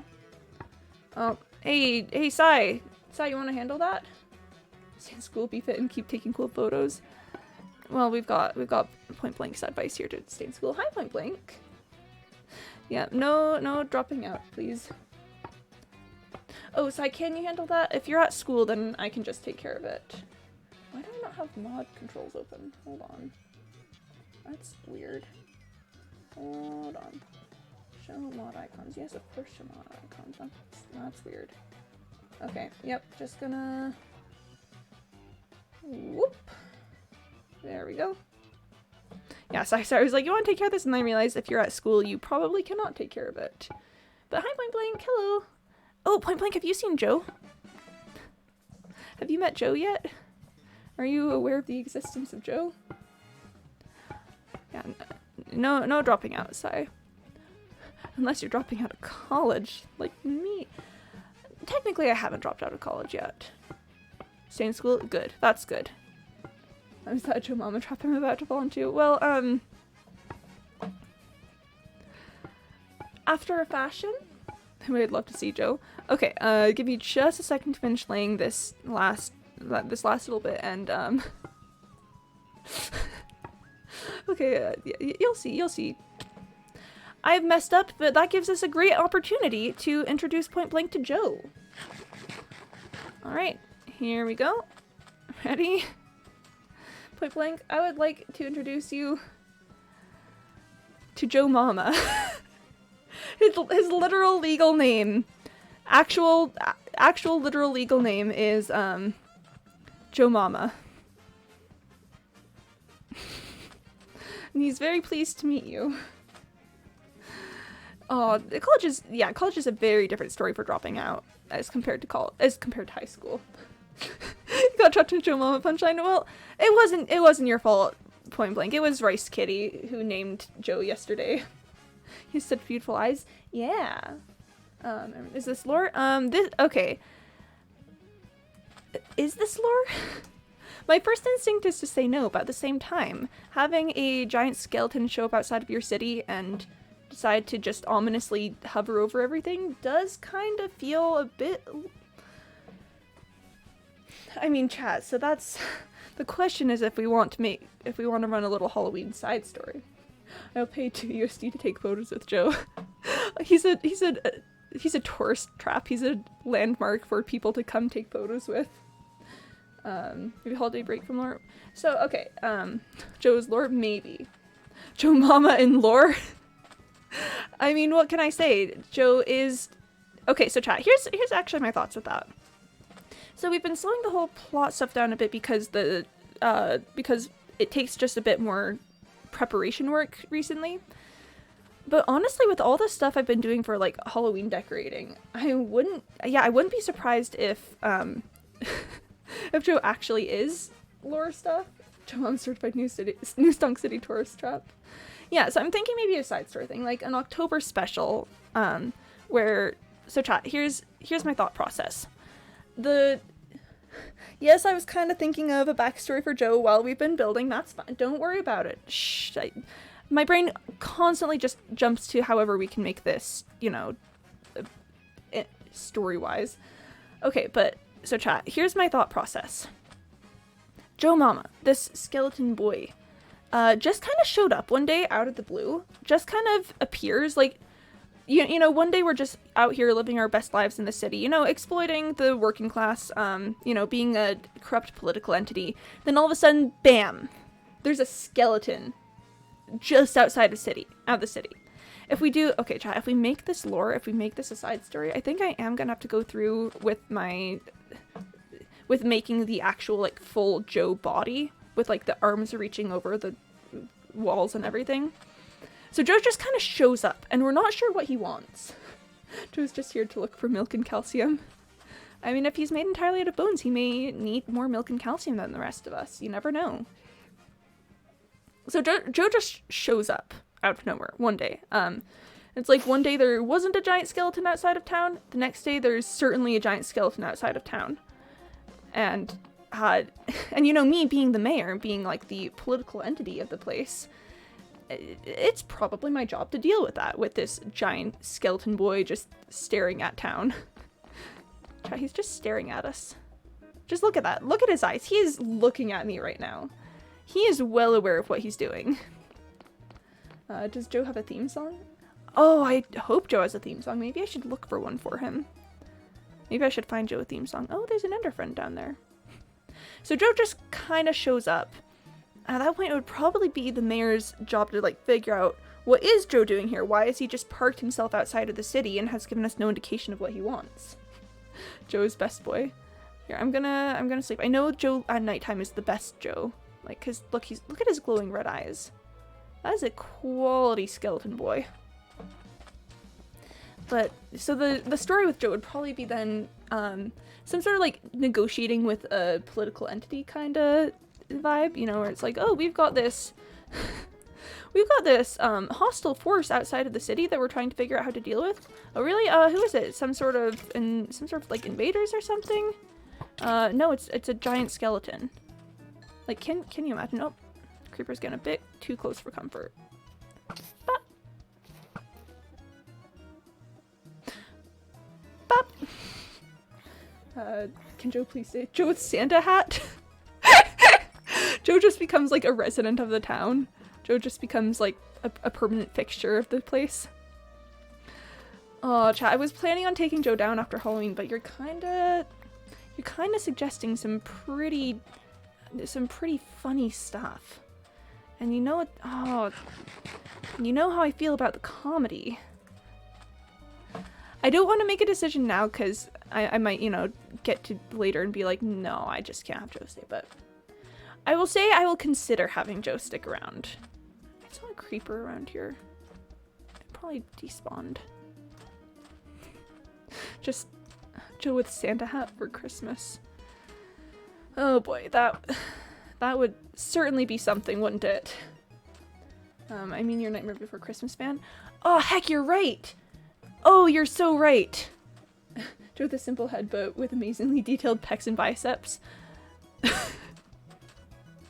Probably, yes. How much for Joe to stay? If you can make it make sense in lore, if you can make the lore make sense, I will allow Joe to stay. I don't think I can make that one. If you can make it make sense, Joe can stay. Because, I don't know, look at this guy. He's just vibing out here. You know, here we all are living our normal, everyday lives as people or whatever. And why would we do that when we could live our lives with a giant skeleton looming over us constantly? Joe with dispensers with water buckets in his mouth, so he just randomly drools a waterfall of water at night. What if it was lava? What if he just drooled lava sometimes, you know? What if just sometimes we're just vibing here and then all of a sudden, lava? You know? Mayhaps. Duck, bringing in Nightmare Before Christmas was a dirty move. That was not fair. You can't just prey on my love of animation and spooky horror stories like that. Lava would be better. Yeah, just think about the possibilities. Joe with lava. Daylight sensors that activate at night. Oh! Okay, that does sound very interesting. Just like nighttime hits and Joe's just gone. Joe's just dripping lava everywhere. We're like, Joe, come on, man. Control your lava fall, please. And Joe's just like...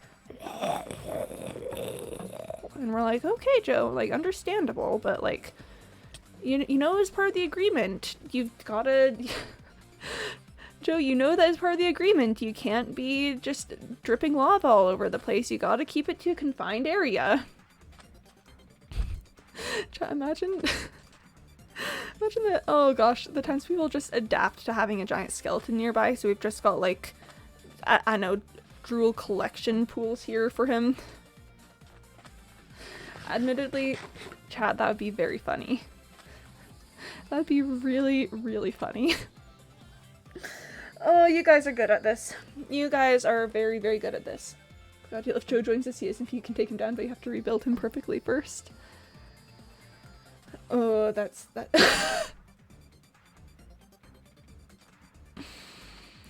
Okay. Okay, I understand. I get it. You guys have made yourselves perfectly clear. Joe is a vital part of our community and is an important boy. I will be making Joe a body and possibly having him stay. We'll be finding a way to include Joe within lore and okay, yeah. All right. I'm going to be farming bone blocks for days. I'm going to be just stuck at the spawner, filling my shulker boxes with bone blocks as fast as possible. What if Joe's born as an outcast and always wanted to be human, and the closest he can get to humanity is observing? And he doesn't know what Christmas is, but by observing he learns the meaning of humanity and togetherness, and makes a wish to Santa that he can be human for one day on Christmas? Oh, now I feel bad for Joe. Now I feel kind of bad for him. Aw, Joe. Wait, chat. Oh, I just realized something. Today's supposed to be No Lore Thursday, and we are making lore for Joe.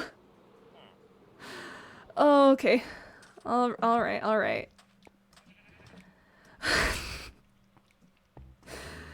What, I mean, at this point, No Lore Thursday is really just kind of a suggestion. I should have known better. I should have known better. That's alright. Okay, so chat, I think at this point in time, I probably need to head back to the spawner to pick up some more stay and join CSMP. If you want to help me get the materials for it, then possibly, and find a good location for him.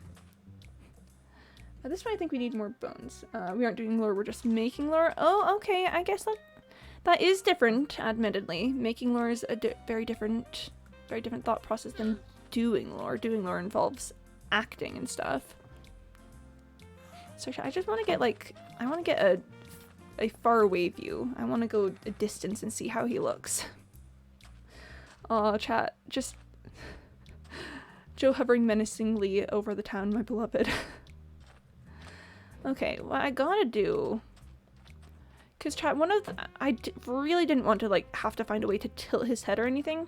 So I need to come up with a design for his torso that allows his head to be perfectly straight up without being too weird. I guess he's a skeleton, so anatomy doesn't matter too much. Have someone join the custom skin for Joe's human for Christmas. Oh no. Definitely have good bones. Okay, chat, okay. I understand we're emotionally attached to Joe now. He's one of us. Joe is, yeah, Joe has been accepted into the fold. Ooh, there's a little distortion right there. Look at that. Can you guys see that? Like right on his face, if I move my mouse, there's the tiniest little distortion on his mouth. Interesting. Probably has something to do with like field of view stuff. Let's head back over to the skeleton spawner. We gotta get more bones for Joe, chat. We gotta finish this lad. I'm making this story into a real animation time to pitch the idea to film studios. I mean, as long as you say, hey, this idea was made from like, I don't know, Mayor's Paradise stuff, you can do whatever you want with Joe. Joe, I will release Joe to be a free actor in the world. Just Joe. Joe is our friend. He is in good skeleton lad. Okay, where's the way down? Gonna make the big bucks. It's just like, and I'm just imagining in like 3 years or something. It's like, all right, and now next up we've got a new movie about this skeleton named Joe. It was supposedly the idea was supposedly conceived as a result of a Minecraft player creating a giant skeleton, and then the writer of the story just running along with the idea. Now this just goes to show the incredible effect that. Can you just imagine, chat? Oh boy. Chat, I'm gonna be farming bones for the rest of my life, probably. Just the rest of October, I will have no time that is not spent like right here collecting bones for Joe. I mean, he kind of deserves it, if we're gonna be honest. He's a good lad. Yeah, I'm gonna drink some water real quick. Sounds like a beautiful tear-jerking Christmas movie. Honestly, with the idea that you put forward for him, I could see it being done really well, especially like if it's done in animation with the right like concept for it. I could see that being really good. Chat, I've just realized that if we stay here and collect bones for a while, we're just gonna be like staring at this room for a bit. Are you guys chill with us just hanging out in the spawner area, or would you rather that I found something else to work on in the meantime? Because I'm down for whatever. We could collect more bones for Joe, or we could, I don't know, like find a different project to work on. Ultimately just up to what you guys are down for. Hello, skeletons. I'm gonna need to... Ooh, if I could like trap a skeleton in a glass box somewhere for me to use as a reference for constructing the rest of Joe. Okay, next time it's nighttime in New Stonk City, I'm gonna like trap a skeleton in... Ooh, what I should do is I should make some tinted glass and trap a skeleton in it. Done forever, just like talking? Okay, yeah, maybe we'll just collect some bones then. Yeah, we'll just collect some bones. Oh, chat, I've immediately blinked on what I was gonna talk about. Oh, we could talk more about Nightmare Before Christmas. Because I think it's... Okay, so chat, Nightmare Before Christmas is probably one of my favorite movies ever. Fun fact, I once had one time on Easter, like my family had Santa Claus come instead of the Easter Bunny, because according to like the lore of the moment, Santa Claus had seen what Jack Skellington had done and was interested. It was like, oh, that sounds really fun. Maybe I should try taking over Holiday. And then promptly like went and replaced the Easter Bunny. That was an interesting Easter. That was a really fun time. Bop. Chat, I'm gonna be like levels. Chat, what if I use none of my levels the entire time that I'm like collecting bones for Joe and stuff? And then just at the end of it, I'm just like level 100 or something. I'm like, yeah, you know, like, what did you do to get so many levels? Oh my gosh, that's crazy. I, you know, just did a little bit of hanging out with skeleton spawners. Just, you know, just a tiny amount. I had some projects, things I needed bone meal for, so, you know, spend some time. How about let's spend like 15 minutes here and then find a different thing, because I'm chill to like be here for a while, but I think I will go crazy if I have to like constantly be in this space. Am I the only Nightmare Before Christmas fan that at least wants a mini-series of Jack going through the other doors? Ooh, I do not think that you are. I don't think it necessarily has to be Jack, but I want to see what's through the other doors. Because that's like the great unanswered question of A Nightmare Before Christmas is what is that group? Like, who made it? Why are the holidays organized the way that they are? Like, there's just a big mystery element to it all that we never quite got to see the payout of. And I want to see the payout of it. I want to see what's behind the other doors. I want to see what other people are doing for stuff. You know, are there other holiday people? Maybe make a fanfic of it? Ooh, I bet there is fanfic of it, honestly.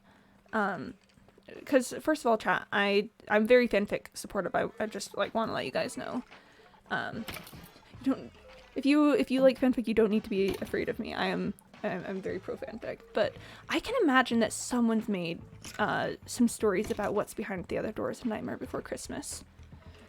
Because that's the thing, you know, like, in the end, we learn, you know, we get through the lesson, we get the, like, oh, Jack is, like, the Halloween boy. It's, like, he doesn't have to take over Christmas to find fulfillment and stuff.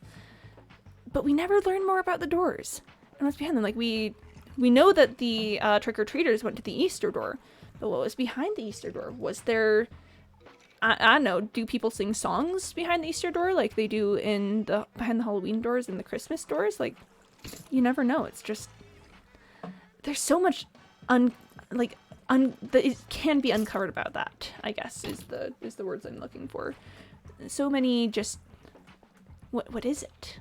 What's this? What's this? There's the, what are the words? What's this? What's this? I can't remember words. What's this? The lyrics are all gone. What's this? I'm trying to sing this song, but I can't remember what the words are.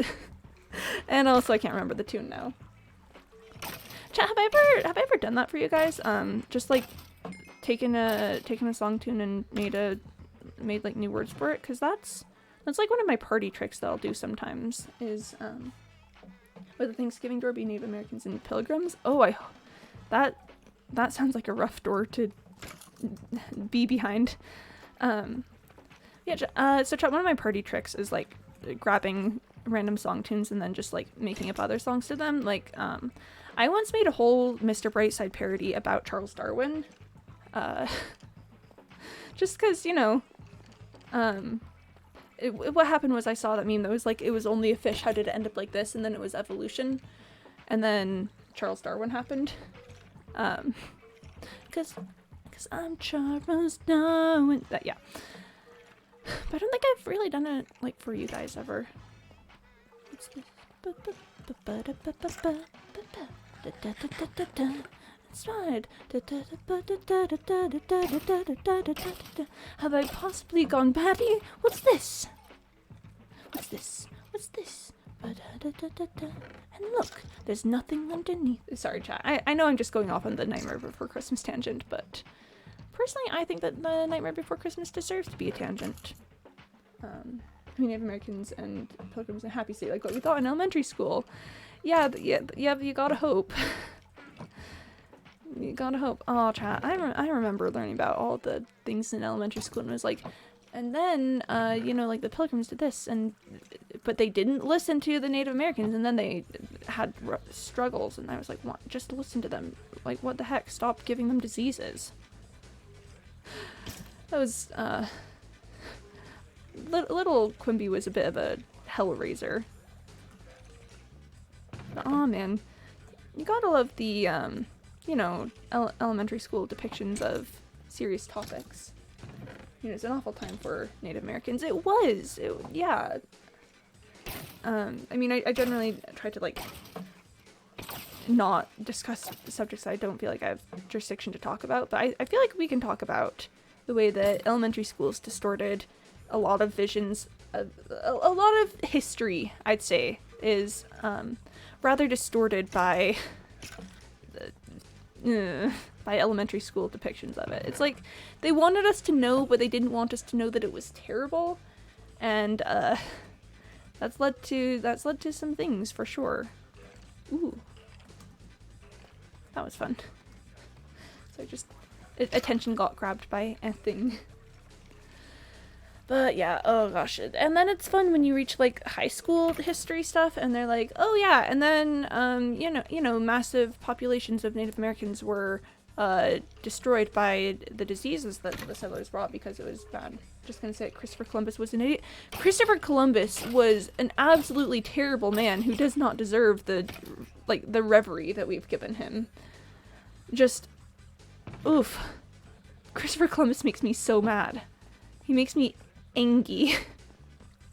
Cause just like, what the heck, man? And thinking you've like run into the East Indies and then like just putting the people in slavery. Like, I just have a like a visceral memory of my high school history class. It was like US history stuff. And I just saw this image in my textbook and it was like I think it was a coin from the time of like Christopher Columbus. It was like a Spanish coin, and it had like a figure who was clearly meant to be a Native American on it, but you know, obviously a stylized, not correct depiction of a Native American. And the coin said like come and help us. And I was like, shut up, old Spaniard who made this coin. That is not what's happening here. It's just the like, shut up. Like, oh, I was heading towards India. This must be India. You are Indians. And Native Americans are like, do not speak the language. And they're like, whatever. Woo! Man. And just, Christopher Columbus. I much prefer Amerigo Vespucci. Amerigo Vespucci was the guy he was a map maker.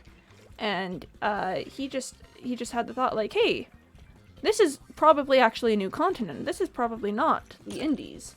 Yeah, so this is going to be America now. And I think that is really funny. I do think that is very humorous. Bop, bop, bop, bop. I do like the amount of XP that this gives. See, how are we doing on bones? Oh, we're gonna get to 3 stacks, so that means that we're gonna have another stack of bone blocks. Yeah, so let's stay here for I think 7 more minutes, and then we're gonna head back out. Maybe do some work on the roof of my house for once. Oh, curious how different our society would be without Christopher Columbus. I mean, you gotta think that it would happen. Like, contact would be made eventually. Contact already had been made, you know, with the Vikings and stuff. And sure, the Vikings didn't cause this huge of a ruckus about it, but it's just a bit of a pet peeve that I have about history is whenever people say things like, without Thomas Edison, you know, we'd all be living in the dark. And I'm just like, no, we would not be living in the dark if not for Christopher Columbus, because consider for a second that, you know, needing light at nighttime is not something exclusive to Thomas Edison. Oh, and yes, he was a hack for sure. Like, needing light at night, that's not something that Thomas Edison came up with. You know?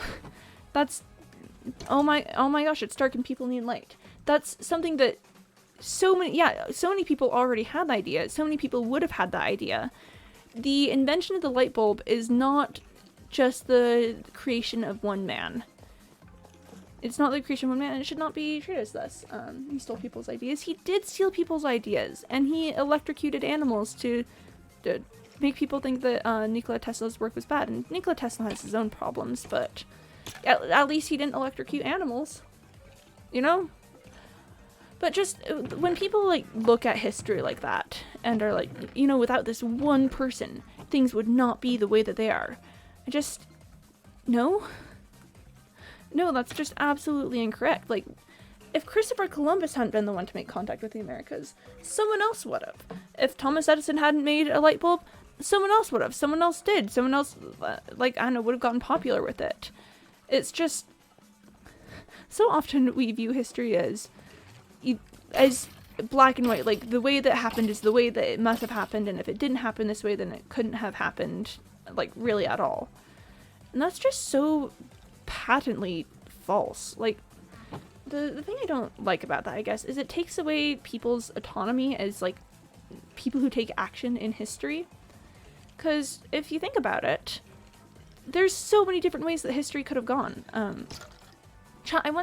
So my favorite class that I took, like, in college was a class about histories, particularly about, like, about sort of the Enlightenment age kind of time. And we did an exercise where we role-played out we role-played New York City in the, like, revolutionary age, like the pre-revolutionary age, technically. And it was so interesting because, you know, it was so hard to make decisions, chat. It was so hard to be like, well, if we do this, then maybe this will happen, but maybe the other people are going to react differently. And the result that we got was so different from what actually happened in New York during that time. I read a book about Thomas Edison in elementary, and I'm like, wow, this guy's my favorite. Then I was older, I'm like, what the heck? Oh, when you realize that your faves are not just problematic, but in fact terrible people who probably should deserve none of the revere that they get. But yeah, so it was just so interesting because the New York that we ended up with was so very different from the New York that they ended up with, and the direction of the revolution theoretically that our world would have taken would have been so different. And just because people make decisions, you know, they've got choices. If someone makes one decision, that could change a multitude of other things. History is not cut and dry, black and white. If this happens, it will happen. It happened the only way it could have happened. It's so gray and confusing. Like, chat, so literally in the exercise that we did, because of the way that we had set things up, we were, revolutionaries in our New York City had been much more successful than the revolutionaries in the real life New York City. And they had managed to send the militia out to help the, like, Continental Army. But that meant that New York was left undefended. So when a large army of British soldiers showed up, then theoretically, the Loyalists should have won. They should have, like, been the ones to succeed. But they decided to all leave the city. They just, like, took their stuff and headed out. And because of that, we were, like, apparently the people in the city were able to rally together enough that we were able to, like, drive off of the forces. And it's just so crazy, chat, because, and I don't know, just demonstrate some things about real life, I think. If the Loyalists in our class hadn't left when they did, they would have won. They would have succeeded. Our revolution would not have gone as well as it did. But they did, and because of that, they lost. Like, literally because that one decision that they made, it changed the way that things were. And that, I think, is a much better way to look at history. Just see it. Oh, okay. It's time to shift the music vibes. Let's pull some jazz in. I like the jazz. There we are. There we are. I like jazz, chat. And yes, I know I accidentally quote the B-movie. Shh.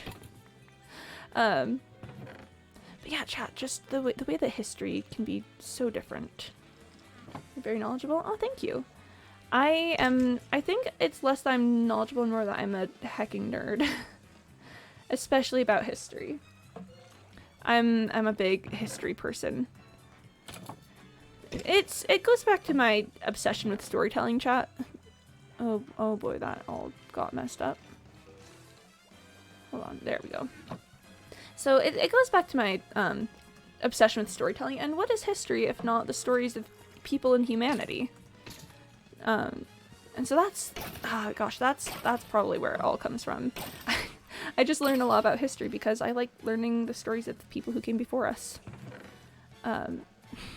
Like, oh gosh, chat. Just, my very most favorite historical event, it's called the Defenestration of Prague, and I don't know if you've heard of it, but it's the funniest thing. The defenestration of Prague happened about like, this would have been during the Century of Holy Wars, so probably somewhere in the early 1600s. There's this group of Protestants in Prague, and they were trying to like meet together, and then a group of Catholics came in and like broke up the meeting and were like, no Protestants here, we don't believe in Protestantism in Prague. And then they end up throwing the guys out the window. And that's why it's called the Defenestration of Prague, is because they literally just ended up throwing these guys out the window. They all survived. I think there may have been like some injuries as part of it, but they all made it through. And I just think it's so funny that there's a legitimate historical event called the Defenestration of Prague because these guys got tossed out of a window. It's just the silliest thing. And I think that's a pretty good event to start the conversation of like hey, history is about people, not just things. When I used to write short stories, I did a lot of research, so it makes sense at times. It would drive me crazy trying to have things make sense, so I give up on that. Oh yeah, the world of trying to make things historically accurate. Let me tell you, I took a historic clothing class, and then I took a costume design class right after that. And just my professor would get, not picky is the wrong word because she was very lenient about it, but it was things like, oh, you're looking, like we're doing designs for this play, and it's set in like the Regency period, but you're looking more at like 1810 sort of Regency as opposed to 1815. And it was just, it was just really interesting because we'd have to find like fashion plates and stuff to back up our research for the costumes we were making. Oh, bye, Sai, bye. Good luck at class. Farewell, you got this, buddy. Don't drop out of school, we believe in you. Farewell, bye. Bye, Cyborg. See you. Good luck. Bye, Sai. I don't know if he's still here or if he's gone. Actually, I can probably check. Oh, he's still here. Bye, Cyborg. I will keep saying goodbye until you're actually gone. Maybe he's actually gone, but I just haven't been able to tell yet. But anyways. But yeah, chat, just like, there was this one time where I found a fashion plate that I really liked for one of the costumes, and then my professor was like, oh, that's from like the French Revolution. And I went, what? It was just like a hang on. And it was from the French Revolution. I tracked it down afterwards, and it was from like 1798 instead of 1810s as I had previously thought. So yeah, the world of historical accuracy is definitely a wild one. Up. How are we doing on bones? It's about the bones, chat. Okay, so it looks like we've got like 6 stacks of bones. Okay, we should probably go work on some things pretty soon.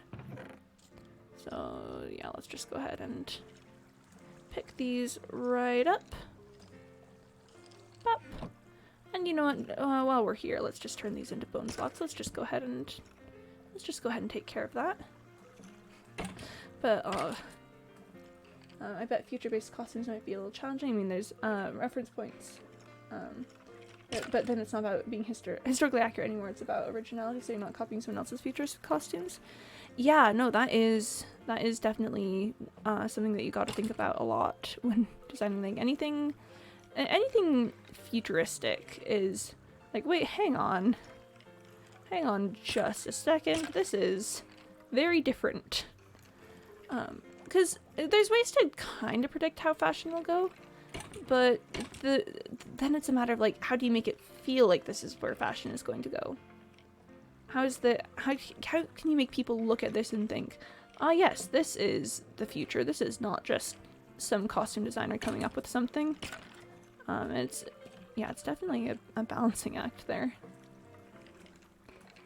I know this is more than the number, but we're gonna just roll with it.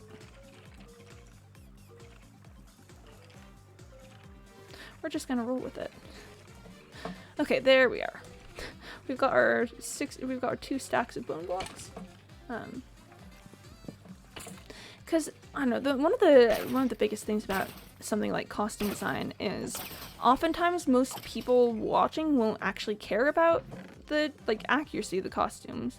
They just care if it gives them the feeling of the period that you're going for, which can be kind of frustrating if you have the knowledge about what is accurate and what isn't.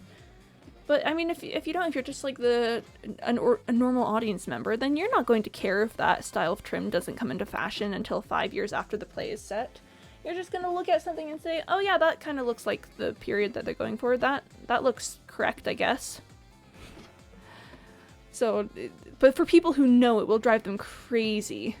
I know a lot of costume historians can't watch historical dramas because they just, or even really anything, because they'll just not be able to engage with it. So doing something future-based, it's tricky because you don't have references, but in some ways it is a bit easier because you don't need to work with actual literal things as much as just the aesthetic. I don't know, costume design is a complicated world. Ooh, okay, so chat, we're gonna see Joe pretty soon, I think. Okay. Oh, we're gonna see our boy. We're gonna see our lad. There he is. That's our guy. Aw, look at him. Currently just a floating skull observing over New Stunk City. Bop. Maybe? Okay, cool. I'm just gonna look at our boy. And there's a creeper over there. Never fear. I will take care of the creeper. Also the skeleton. I need bones. I need a lot of bones. Thank you for donating your bones to our fund. Your donation is greatly appreciated. You'll receive a letter in the mail about it or something. Hi, Joe. Hi, Joe. Okay, I'm gonna go sleep. I'm gonna go be a sleeping person. Excuse you? We'll pick up all the excess bones and stuff in the morning. Okay. Alright. And here we are. Okay, so I heard skeleton. Okay, there's some bones. And there's more creepers than skeletons about, but that's alright. I need gunpowder too. If I'm making frequent trips between the spawner and here. Ooh, you're not looking too hot, friend. Here, let me help you out. Bop. Okay, we've got lots of stuff but no bones. We've got lots of creepers but no bones. Oh, there's a skeleton over there though. There we go. Hello there. Would you like to perish for our cause? Would you like to perish for a good cause? The good cause is my aesthetic. Ooh, yes, okay, so there's some bones out here. I don't know why I'm collecting these bones. These are this is just a tiny drop in what I need eventually, but I mean, sea bones will collect, I guess. I feel like a bounty hunter. I'm collecting on the bones. I'm picking them up. I'm getting them back. Picking them around. It's about the bones, chat. Yeah, 11 bones, that's not gonna, that'll give me 3 bone blocks, but I mean, what can I say? Beggars can't be choosers, and I'm definitely kind of begging here because I need obscene amounts of bone blocks. At the very least, I picked up 8 gunpowder, which will turn into 24 rockets, which is a good amount of rockets for what I've been using today. See, chat, I don't quite have a creeper farm set up, but at the very least, I don't think I'm losing gunpowder at this point. I think I'm still doing all right with that. So that's chill. All right. Joe Mama. Oh, hey Cyborg, you were back? Joe Mama, hi, welcome back. Joe Mama. Yeah. He's right over here. Should we go talk to him? I've got some bone blocks that I can use to help make him more comfortable. Okay, bye. Oh, bye, Sai. Oh, this kid. This kid. Let's make the 3 bone blocks. Wow, oh my gosh, 3 bone blocks. That's so crazy. The whole 3 whole bone blocks? That's wild. Never before have I gotten 3 entire bone blocks. Oh my gosh, I'm rich. I'm rich because I've got these 3 bone blocks. Ooh, on the plus side, Joe's looking pretty good from the on the inside. Oh, Joe looks good on the inside because he is good on the inside. He may be a big scary skeleton on the outside, but on the inside, he's just a good boy. Just a good lad. Oh, chat, you know what I'm not excited for? Scaling out the rest of Joe's body. Because I just realized I'm working with a like 2 block to 1 pixel, like 2 by 2 block to 1 pixel scale for the head. And if I do that for the rest of his body, he's going to be gigantic. He's going to be really large. And yes, we knew this. No, this is not a surprise, but at the same time, have you ever just looked at something and just contemplated the future? Because that's the feeling that I'm having right now. Oh, I'm just contemplating that I gotta build Joe's entire person. Oh, yo, okay, but it seems like this will be enough bone blocks to finish off the inside, like the bottom of his head. So that's good. That is very good. Okay, here we go.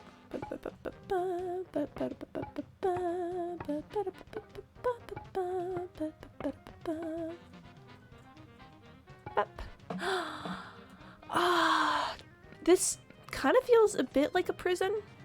Like, I don't know, I look at this and this is like, I don't know, just this view is sort of what I imagine prison to look like, but that's chill, that's alright. Look at those little eyes. I can probably reclaim this. Yeah, he doesn't need that other one. That's just extra dressing. Bop. Just look at this dude. Look at this boy. Look at this lad. I should probably check the area underneath him to see if that's dark enough for mobs to spawn. Oh, chat. Okay. You know what I did yesterday? I watched someone playing on the 118 snapshot, and I noticed that the lush caves, their floor is made out of clay. And then I just started to feel really, really, I was like, no, please. Because, oh, chat, can you imagine if I had access to a lush cave here in this world right now for all of the brick buildings that I'm inevitably going to be making? Like, I've got a second factory planned, and I want it to be huge. I want it to be big enough to, like, have multiple levels and time card areas and stuff.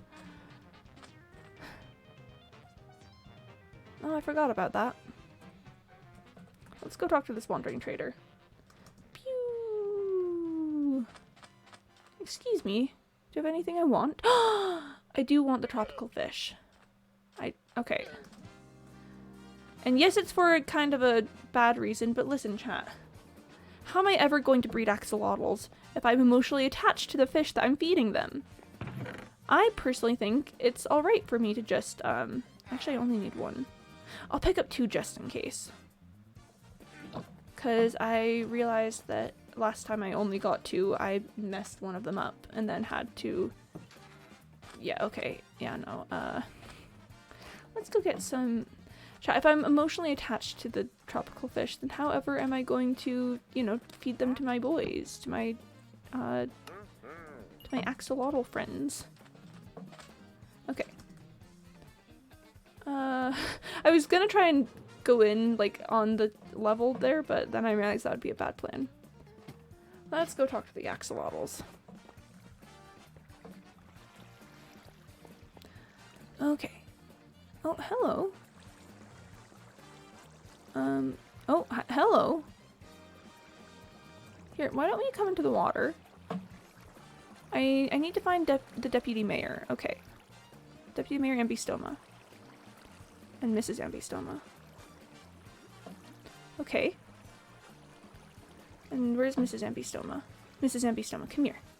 Come here, sweetheart. Oh. Oh.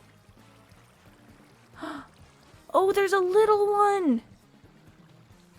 Oh, I mean, I predicted this because, you know, because the axolotl, but... Oh, but it's so little! Oh, it's so absolutely tiny. Chat, I need to name tag that axolotl right away. Oh, chat, what should we name it? What should we name the axolotl? It's the child of the deputy mayor and Mrs. Ambystoma.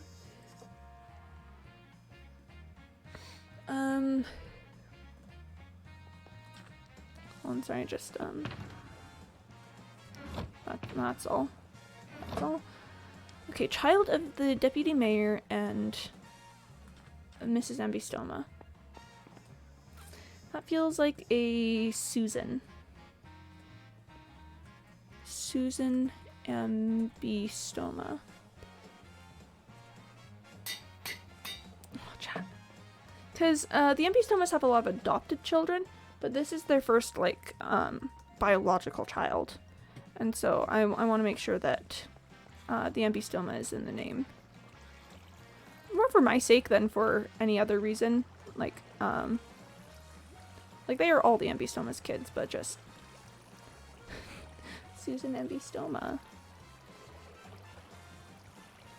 Besides, most of the axolotls, most of their adopted children, they adopted as adults. So it's really more of a, like, I don't know, having a place to go home to sort of situation. So they're raising Susan Ambystoma. But the rest of their axolotl children are just adults that they, like, keep in their home because they need a place to go. So, don't worry, chat. This is not me being like, yeah, adopted children aren't the real children of their parents. No. Adopted children definitely are the real children of their parents. It's just, in this case, most of their adopted children are adults. Adults is how I said that, and I hate that I said it that way. That was such a weird way to say it. You are a fisherman.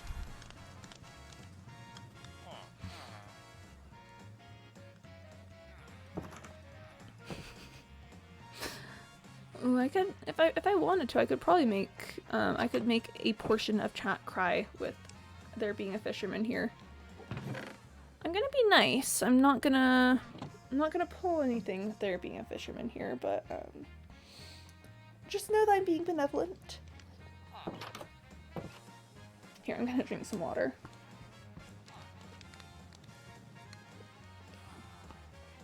Liquid.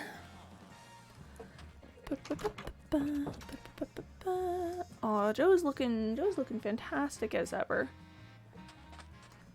Joe is looking as intimidating a lad as ever. Just an intimidating man, really. Just kind of showing us who's boss. Oh, I've still got 43 bone blocks. You know, let's table that for now. Because I want to do some designs on how Joe's gonna be before I, you know, like, fully finish him and, like, his head and stuff. Oh, my chests are an utter mess. Let's put some bone blocks in here for right now. Let's just... Okay, so let's just take a second and put some things away. And then I think what we're gonna do is maybe take just a minute to put some things in the 420 chest room. It's No Lore Thursday. I'm allowed to use some time to do boring stuff. It's No Lore Thursday, chat. Come on. Hashtag No Lore Thursday. Let's figure out what things need to move. Let's start by moving all the concrete. Let's actually start by getting out some shulker boxes to put some things in. I have 3 empty shulker boxes. This is terrible. Maybe I'll empty some of these out while I'm up in the 420 room. Okay, so shulker box numero uno. We're putting concrete in there. Concrete powder, like not concrete powder, just as long if it's concrete, it's going in the box. Okay. Cause yes, okay. I was gonna put my elytra and fireworks away in here, but that didn't end up happening. Oh, cobwebs, those should be elsewhere. Yeah, those should be in here. Okay, gonna ignore that. Okay, there's some more concrete. Any other concrete? No. Okay. Then there, yeah, okay. There, I knew there was some concrete in here. Actually, quite a bit of concrete stuff. I made so much yellow concrete by accident. I swear I didn't mean to. That one was legitimately an accident. Okay. There we are.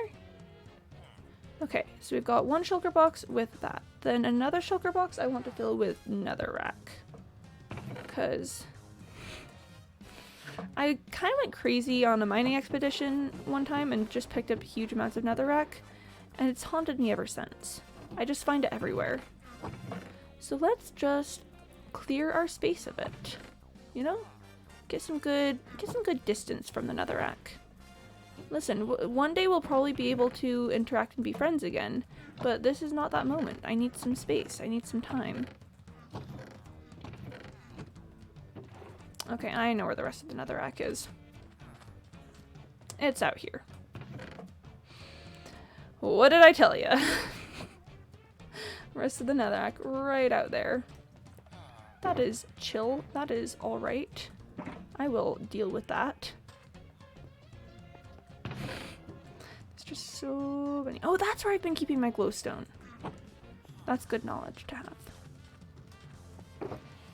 Bop. Okay. So let me pick this one up, and I've got 1 more shulker box.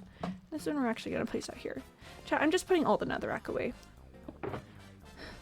Because really, that's the bane of my existence. Everything else I can like, I don't know, I found spaces for a lot of things. Not the netherrack. The netherrack needs to go. Like, look at that. I've got 2 full shulker boxes of netherrack.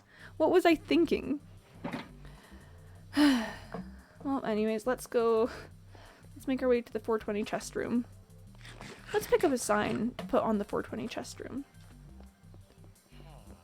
No, wait, I think there already is a sign there. Yeah, okay, okay.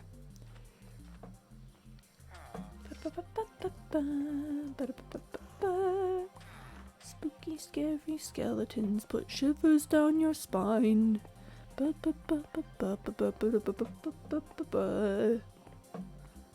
those spooky, scary skeletons, they sure do put shivers down your spine.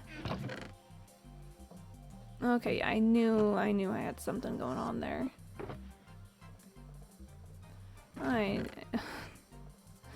have entirely too much netherrack. But that's fine. I can have too much netherrack. I'm permitted to do that. Because the problem, chat, and the reason why I have this much netherrack is because I'm building my roof and I was like, I need lots of netherrack for that. I'll just pick up a big amount of it. And then I went netherite strip mining and decided I'd pick up all the netherrack with it. And that appears to have been a mistake. So yeah, item frames are what I should have brought up here. Here, let's find a place for our concrete.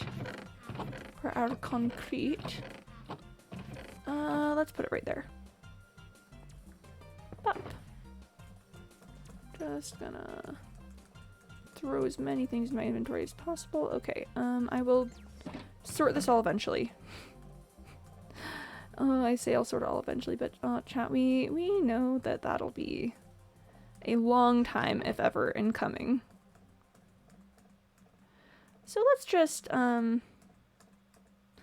ignore that. we'll just... So chat, here's my plan. If you guys ignore the fact that I'll probably never actually do things, and I ignore the fact that I'll probably never actually do things, then I think that that's a pretty good system. I think that we can work with that. As long as it's a mutual understanding is the important thing. Okay, so yeah, sand is my next big ticket item. I don't actually have a place for sand here currently. Where did I... Here's where my sandstone is gonna be going. So here, let's... I know that I've got a lot of sandstone in these. Yeah, okay, there we go. And there we are. Let's just, there we are. Pop. Okay. I'm successfully free of the sandstone. Incredible. Let's get started on the sand. Sand, we're gonna go ahead and... Yeah, we're just gonna start putting stuff there. Okay. Chat, you never realize just how many things you have in your chest until you need to start moving it around. You know? It's just... you just don't know. It's just like, wow, I have things, and then you start moving and you go, oh. Oh, I have things, huh? Oh, again, almost a full double chest of sand already. And I'm well aware that as time goes on, I will just end up with even more of that. Okay, let's figure out what's in here. That is my, I'm pretty sure that's my creeper farm supplies. So we're actually gonna leave that one in there. And then that one's also creeper farm supplies. This one's a little confusing. Oh, this was, I was working with a spawner, and I was shoving all the things in an extra shulker box. The stone and cobble I can take here, because I've got a place for stone back here. Yes, and I can probably start doing cobble right next to it. Oh, hi, Ravencessor. That's a fun name. That's a fun name. I just looked at that and I went, that's a really exciting name. How you doing? Do you want to see Joe? I've just been showing Joe to people today. Would you like to see him? He is shaped like a friend, clearly. But hi, how you doing? Yep, this is Joe. This is Joe out here. Fun story. I'm so awkward about this. Someone in my chat named him, which is the reason for it. His full legal name is in fact Joe Mama. I was like, guys, we've got a giant skeleton head. What should we name the giant skeleton head? And chat proclaimed that giant skeleton head was to be named Joe. Joe Mama in particular, so I personally tried to avoid the Joe Mama jokes with it, but sometimes people go wild with that. But yeah, this is Joe Mama. Oh, I've got plans to expand him just from a giant skeleton head to a full giant skeleton. And that's gonna be rough. But Joe's a good boy. Joe's shaped like a friend who probably wants to eat us. Ooh, it's probably dark enough to sleep. That's awesome. Oh, thank you. I'm kind of a bit of a Halloween fanatic in some ways. Not like the really scary aspects of Halloween, but just the spooky stuff.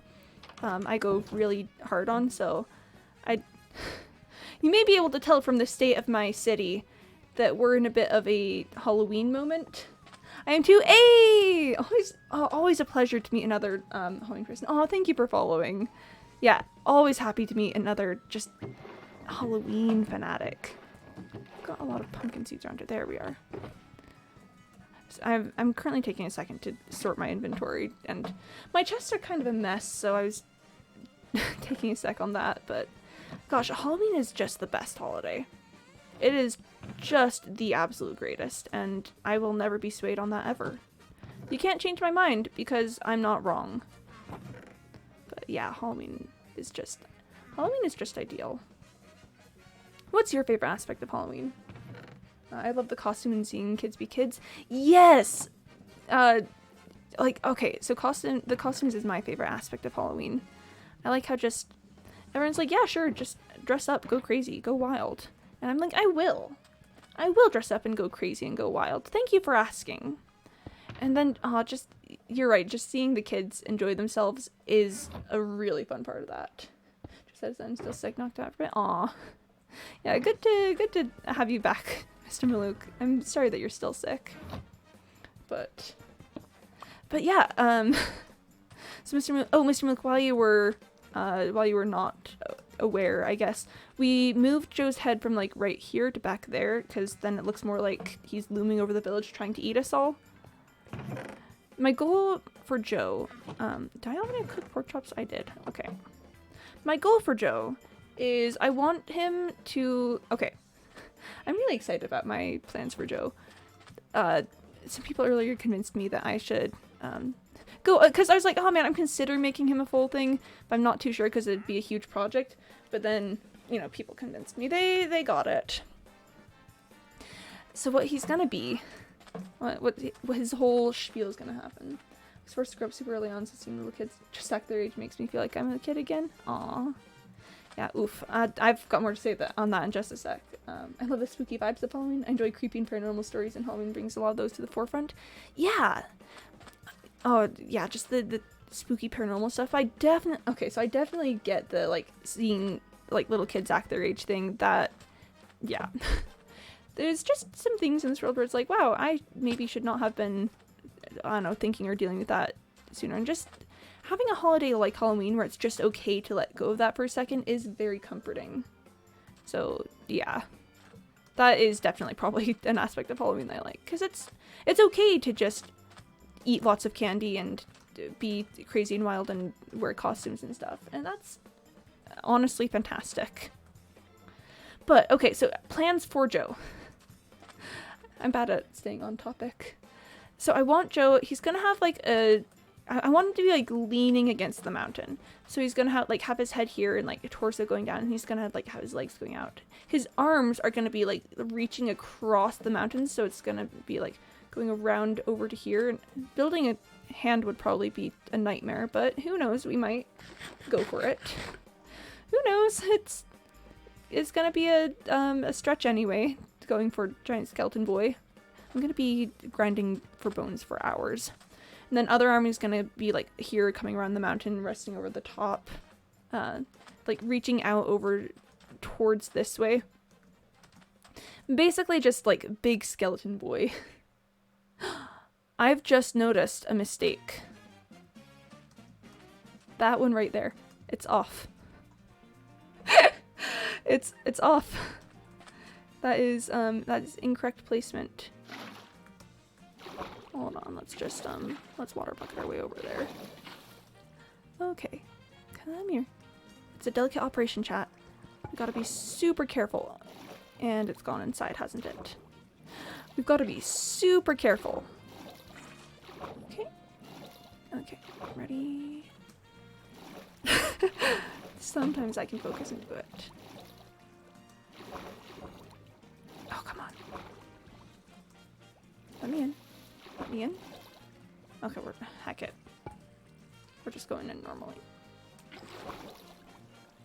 Come on. Got him. Okay, got him. Anyway, it's a delicate operation. Gotta be super careful about it. We've gotta be more careful than that. It'd probably be easier if I just blocked up to here, but where's the fun in that? Where's the spice? Where's the interesting? So I have something to say, something I like to say is let kids be kids. Yes. Let children just be kids. Let adults be kids sometimes too. Like, obviously it's good for people to accept like adult responsibilities and stuff, but I feel like there's an overemphasization, is that a word?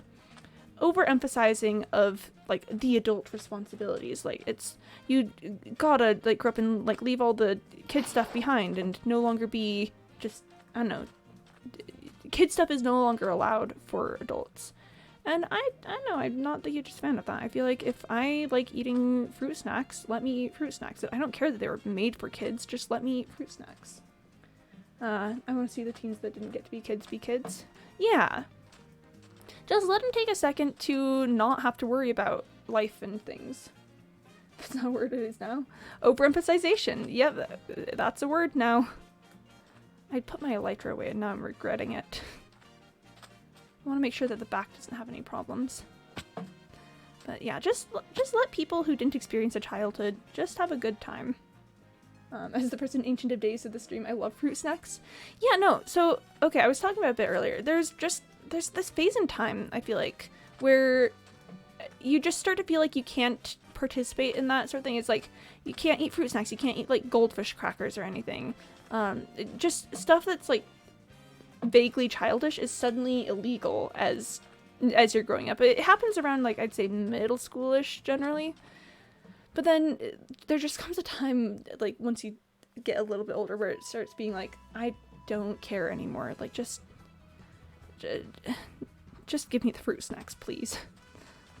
And I don't know, I think that probably is a good indicator of the way that we view growing up in, like, adulthood in our society. We kind of look at it as a becoming something that we're not and leaving what we were behind, but really it should just kind of be an evolution into being able to think about more complicated things and have more responsibilities and stuff. And that doesn't mean that you need to leave behind some of the other things. That is a fisherman. I mean, it makes sense because I've got barrels here, but I know fishermen don't have the greatest history around here. I might move some more things into the 420 chest. Oh! I found where I was keeping the glowstone. I couldn't remember the other day, but I remembered. It's over here. See, now when I got that, I can't do this, it's kiddish, was when I was 6. Oh, yeah, that's entirely too early. I'm so sorry. That's so unfortunate. Oof, that is for sure a growing up too quickly moment. I hope that you can, I don't know, find things now that can help you cope with that and have a good experience despite having not great moments there. Yeah. Raven Cessor, I think that you should be allowed to be a kid. I think that if you're missing out on experiences like that, then you are allowed to just, I don't know, do some things that maybe you missed out on. You have my permission. That probably shouldn't mean anything, like just a stranger on the internet giving you permission, but if you, I don't know, if you need permission, you've got it from me. My chests are such a mess. They're kind of a lot. But yeah. But that's the fun thing about Halloween, is that it's just chill fun times. It's fun, but and I'm over here taking care of my sister and stepbrother, like they're my children. You can just call me Raven. Oh, cool. Yep, I will call you Raven then. It's nice that you're taking care of your sister and stepbrother though. I'm glad that, I don't know, that feels like a good relationship. I put some like gray concrete there. Stream is pretty fun because we can be goofs with no judgment. Yeah, that's one of the things that I like to emphasize around here is just the goofs of it all. Like, oof. Do you want to see my favorite moment of goofs? I don't know if it'll make sense out of context, but we can certainly try. So I was doing I was doing a bit of a lore moment a few weeks ago. And it was one thing that I like to do sometimes is just like write stuff out on signs so that I can keep track of it. And I was keeping a list of things that we learned from the lore for that day. Just, you know, various things. And then just the chat started to be like, oh, and we've like it could possibly be like a magical girl contract overlapping. I was like, okay, and 15 minutes can save you 15% more in car insurance. And oh, we learned what your dog is doing, so we gotta write that on a sign. And I don't know if it makes sense out of context, like, but it just, there we were talking about, like, some lore sort of things, and it's like, oh, but we can't forget these other things that we've learned. That was interesting. Sometimes you learn things, chat. Sometimes those things are whatever the heck is going on with the history of the world, and sometimes those things are that my dog doesn't want to come upstairs and say hi to people because she hates when I stream. Chat, should I see if she wants to come say hi right now? She probably doesn't. She's probably just asleep and does not want to be bothered, but I can see if she wants to come say hi. Just see if she wants to, you know, do a little saying hello to the people moment. This chest in particular is a mess. This was supposed to be my ready chest for things that, you know, for things that I just needed immediately, but then it rapidly spiraled out of control. It's a very important discussion about things we learned from the ancient stronghold. I mean, those are certainly things that we learned. Yep. And as long as we learned them, it's relevant. I'm just kind of looking at my chest now. I'm gonna move all these arrows into the 420 chest room real quick. I've got a room full of exactly 420 chests, and it's a great storage space. I just need to remember to move things into there, which does not happen constantly. This is gonna be a spider web. I need to do like the other side and the other branches of it, but I want a spider web to cover my house, and I might like build a spider on the roof for it. I just like the spooks. It's just spooky things, if you don't mind asking. Oh, Halloween costumes. That would be fun if I had an idea of what the heck I was going to do with it. I should get item frames and mark what each chest has in here. Alright, we're gonna go ahead and put the arrows in here. Up. Nope, these are my arrows. But, I have yet to find a Halloween costume.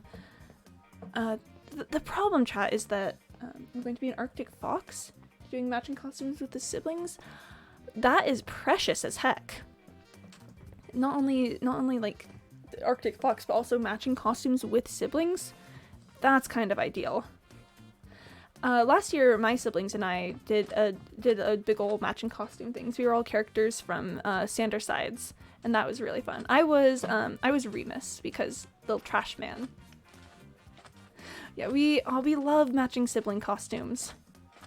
Matching sibling costumes are just the best. It's just like, wow. Costumes, but siblings. Arctic foxes are beautiful. They are beautiful. They're just lovely and snowy and majestic, and I love it. It's like when their mom and they asked me, I couldn't say no. Aww, you're soft for them. That's so sweet.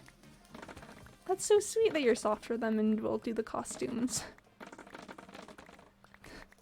I just love that for you. You're just all gonna be friends together wearing matching costumes. Oh man, maybe I should see if my siblings want to match costumes again this year, because I don't have any ideas. Are y'all going to be foxes? Ooh, yeah. If that's like too personal, you don't have to answer. But if you want to tell us more about the costumes, then we would be glad to hear it. I mean, I've already mentioned that the costumes is my favorite piece of Halloween, so I'm always down to hear people's plans for it. We're all going to be Minecraft animals. That's so sweet. And Minecraft is pretty nice, so I mean, seems like a good theme. I personally enjoy Minecraft. Oh, maybe I should be something from Minecraft this year. How would I do that though?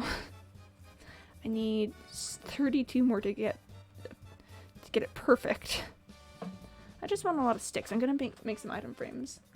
Of course, feel free to say if any questions too personal. Yeah. If there's ever anything that you like don't want to answer, don't want to talk about, just go ahead and be like, hey, maybe not that. I want this place to be, you know, safe and not make you feel, I don't know, like you're in danger of being grilled or anything. My stepsister is going to be a panda, your sister is going to be a cat, and your brother is going to be a regular fox, and you're being the Arctic fox. That's fun. That is fun. You're simply the animals. You're simply the animal friends. That's just... yeah, Mr. Smith, that's my feelings about that. Just the, like, aw. That is precious as heck. I personally love that, actually. It's just so nice. Yeah, no, I really should... I should see if my siblings want to match again. Because, you know, it was fun, like, it was fun matching last year, and, you know, if they're down for it, then, I mean, I'm down for it. What we like to do is we like to go to thrift stores and just make our costumes from that.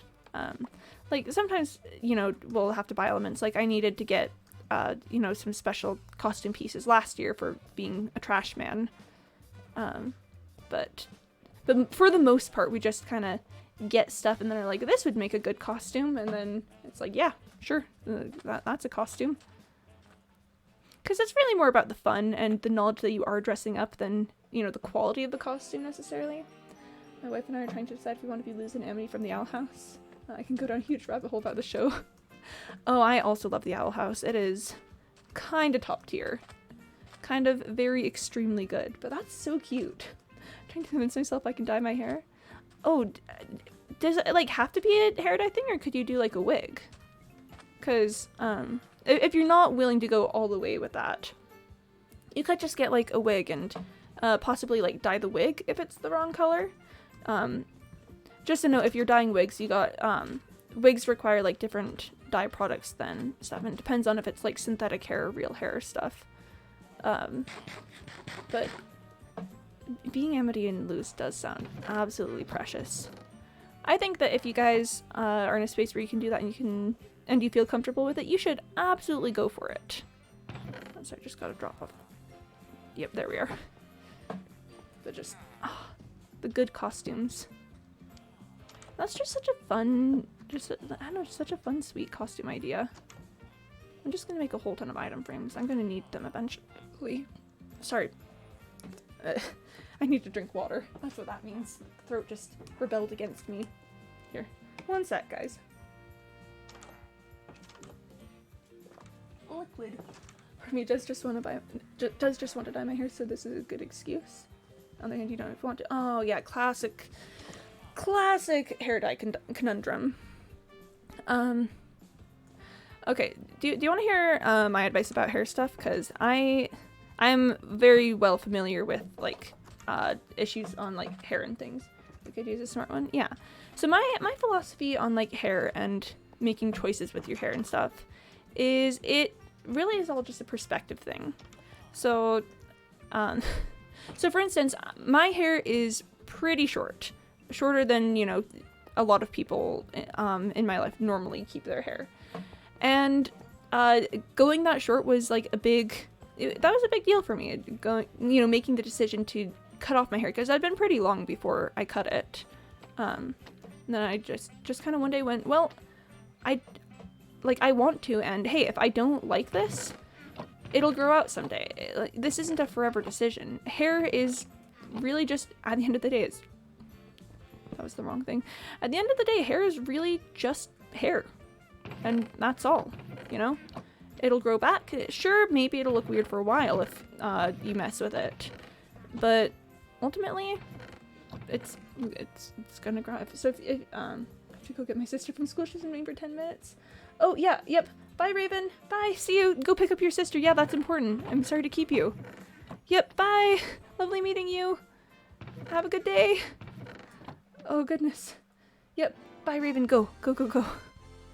The dreaded sibling needs to be picked up from school moment. Yep, see you. You got this. Okay, there we are. Pop. Oh, bless. The siblings. It's about the siblings. Yeah, bless. Go get your siblings. I'm sorry to. Oh goodness. I hope they're making it. Yeah. Okay. Looks like they're making it. All right. That's good. That's good. Hopefully. I think. I don't know when people are like actually gone, if they stick around longer than they say like that they need to go, and so I'm always like, bye, farewell, see you, bye. But that's chill. I'm just gonna be messing with my chests a little bit. Gotta get the things. Why do I always put it in that slot when I need it to be different? Got a lot of things. I think it's kind of funny how it just sticks out a little bit, and you can walk through it, so that's fun. Bye. You still there? Bye. That's me. That's me. Just a little awkward about saying hello, about saying goodbye and hello to people. It's like, what? Well, let's just get to the middle of the conversation. Let's just get to either the moment where things are happening, or I'm gonna go get my other bricks to put there. I totally get I'm so awkward and bad with goodbyes, IRL. Yeah, goodbyes are like, it's just like, hey, goodbye. Oh, see you next time. Have a good day. Joe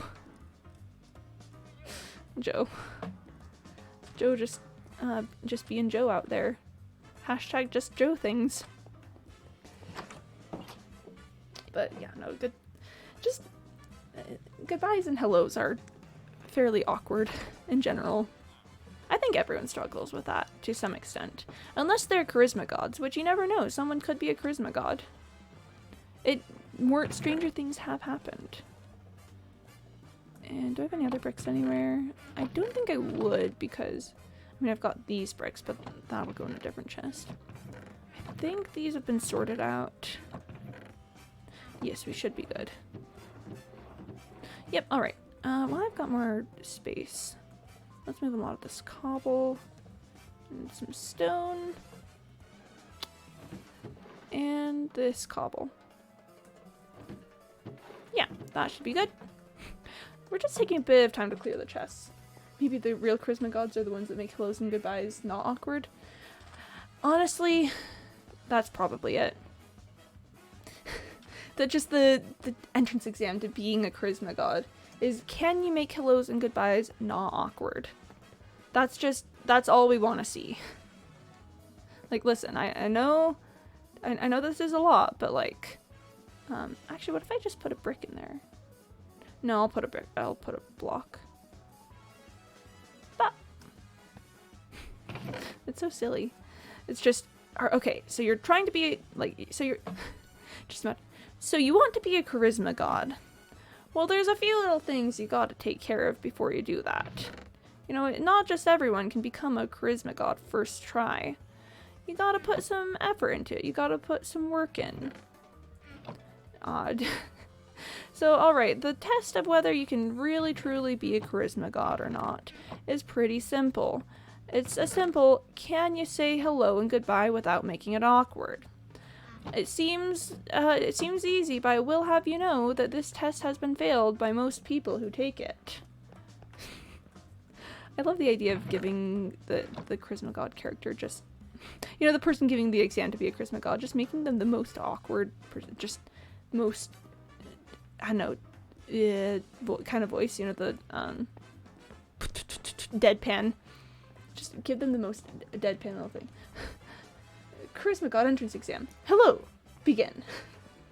It's just like, the second you show up, the moment you're within range, they are, they're just right on top of you. They're like, all right, can you make this? Can you make it not awkward? Can you? And it's like, oh my gosh, what am I supposed to do with this? And then you fail. Or you don't fail. Maybe you won't. I don't know. That needs to go in the concrete area. I'm sure I had more concrete somewhere that I just shoved into a random place. Deadpan Proctor is the ultimate test.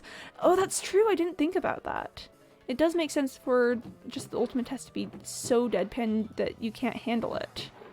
I'm just gonna grab that because I want to.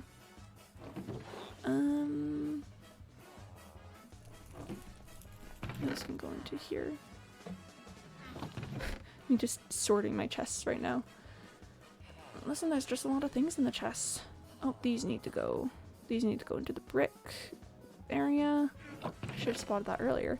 But just Deadpan Proctor, it's like, if you can have a non-awkward conversation with Deadpan Proctor, you can have a non-awkward conversation with anyone. You can do whatever the heck you want if you can have a non-awkward conversation with Deadpan Proctor. I keep on saying like Protector, but no, it's Proctor. Okay, so this chest is gonna need some help because I'm gonna start running out of room for things eventually. Oh, I should go looking for more copper. I want more copper. Actually, chat, you know what I really want? This is gonna be the most random thing to end the stream with, but I just really want to pick up more, I just really want to pick up more amethyst crystals. So after we move the things we've currently got in our inventory out, we are going to go look for some amethyst crystals. What can I say? I like the amethyst. Amethyst is good. What else have I got? Item frames. Item frames are gonna go in here. Alright, we'll move these things, and then we'll go look for amethyst crystals. Geodes, let's go. Yeah, I mean, I know where one is. That's where we're headed to. It's the one out over by the swamp near Paper Plains. Oh, but I think I found another geode somewhere, and I cannot for the life of me remember. I should probably start marking them down somewhere. Because I love the amethyst blocks. I think that they're probably the best. Oh, okay, so I was watching some people play on the 118 snapshot yesterday, just, you know, as I was doing things.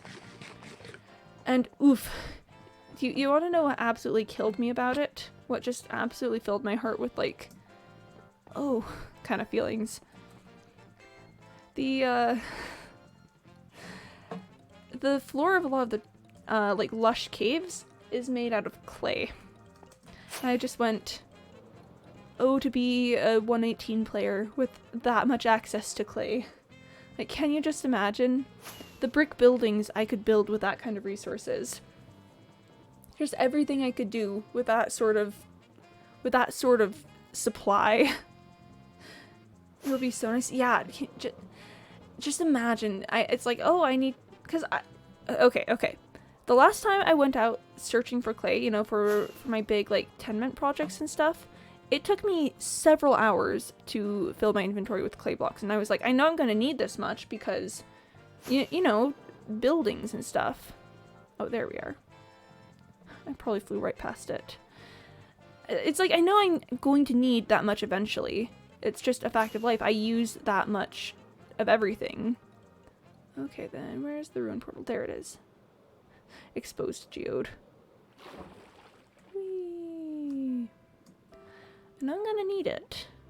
And I'm gonna need that many bricks, especially considering that I'm going to, oh, most of these are not fully grown. That's unfortunate. I don't spend enough time here. Maybe I should move some of the budding blocks. Oh, I love the noises that they make. I know I'm going to need that much clay, but it's just such a pain to collect it normally. Ooh, is that one fully grown? Oh, is that one fully grown? These ones I think are fully grown. Here, let's silk touch them for now. Yes, okay. Ooh, that amethyst cluster has 3 sides of exposed. That is nice. Can I? Okay, and I've got 2 amethyst clusters. Chat, maybe I should move some of these budding amethysts to locations where they can better do their thing. But I don't know the conditions for that. I don't know what they need. I don't think these ones are fully grown. They look a little immature. Yeah, like these ones look fully grown. These ones, maybe? It just doesn't look quite as large.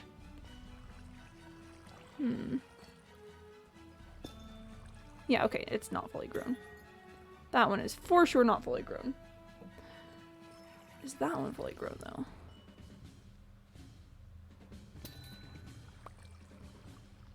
No, it's an amethyst bud. That's fine. We can put that right back. Okay, so chat. This is an experiment.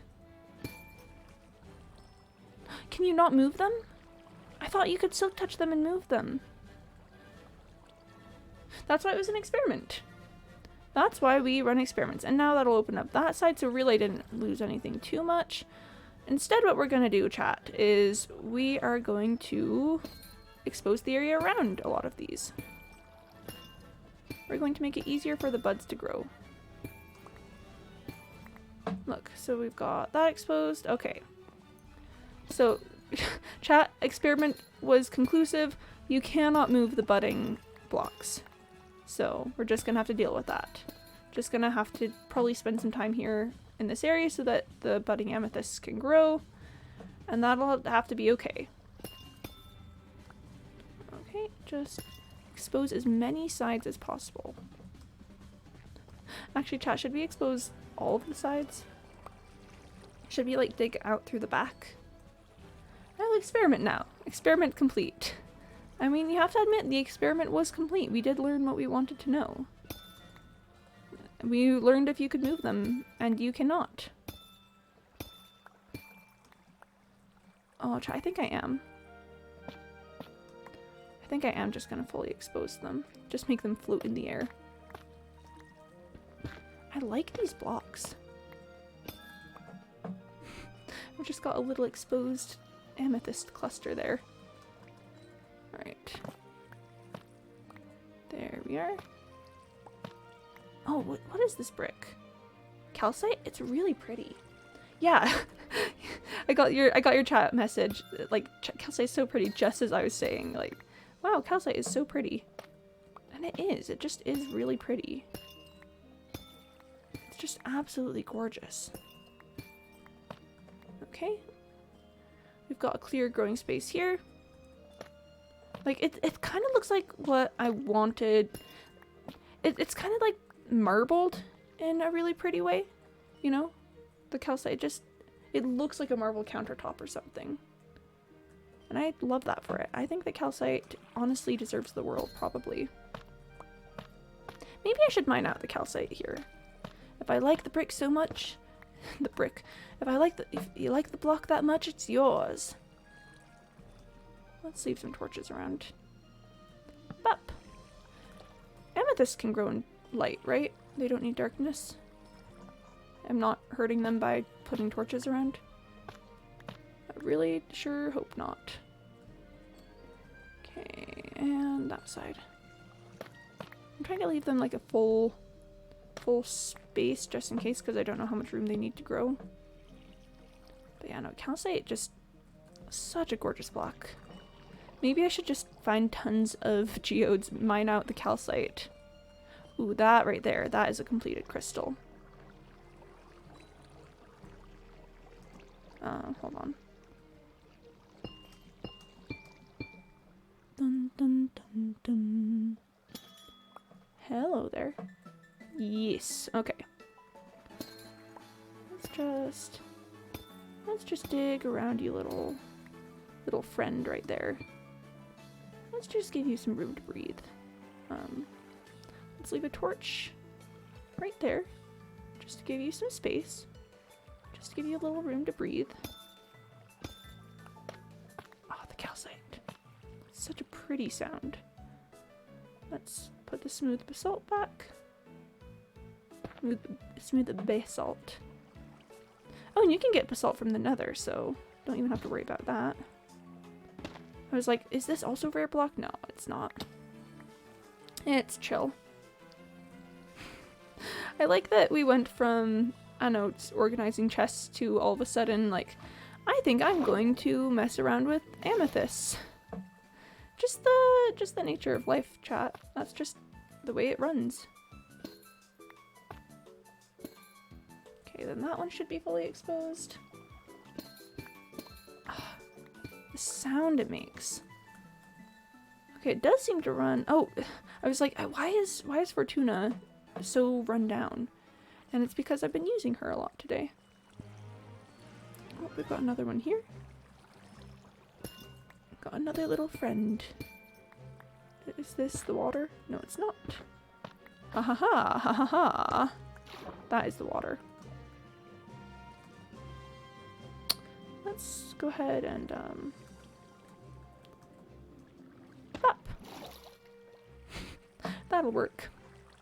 That'll work just fine. And you know what else will work? That. That'll work just fine. Stop, cease, desist. There we go.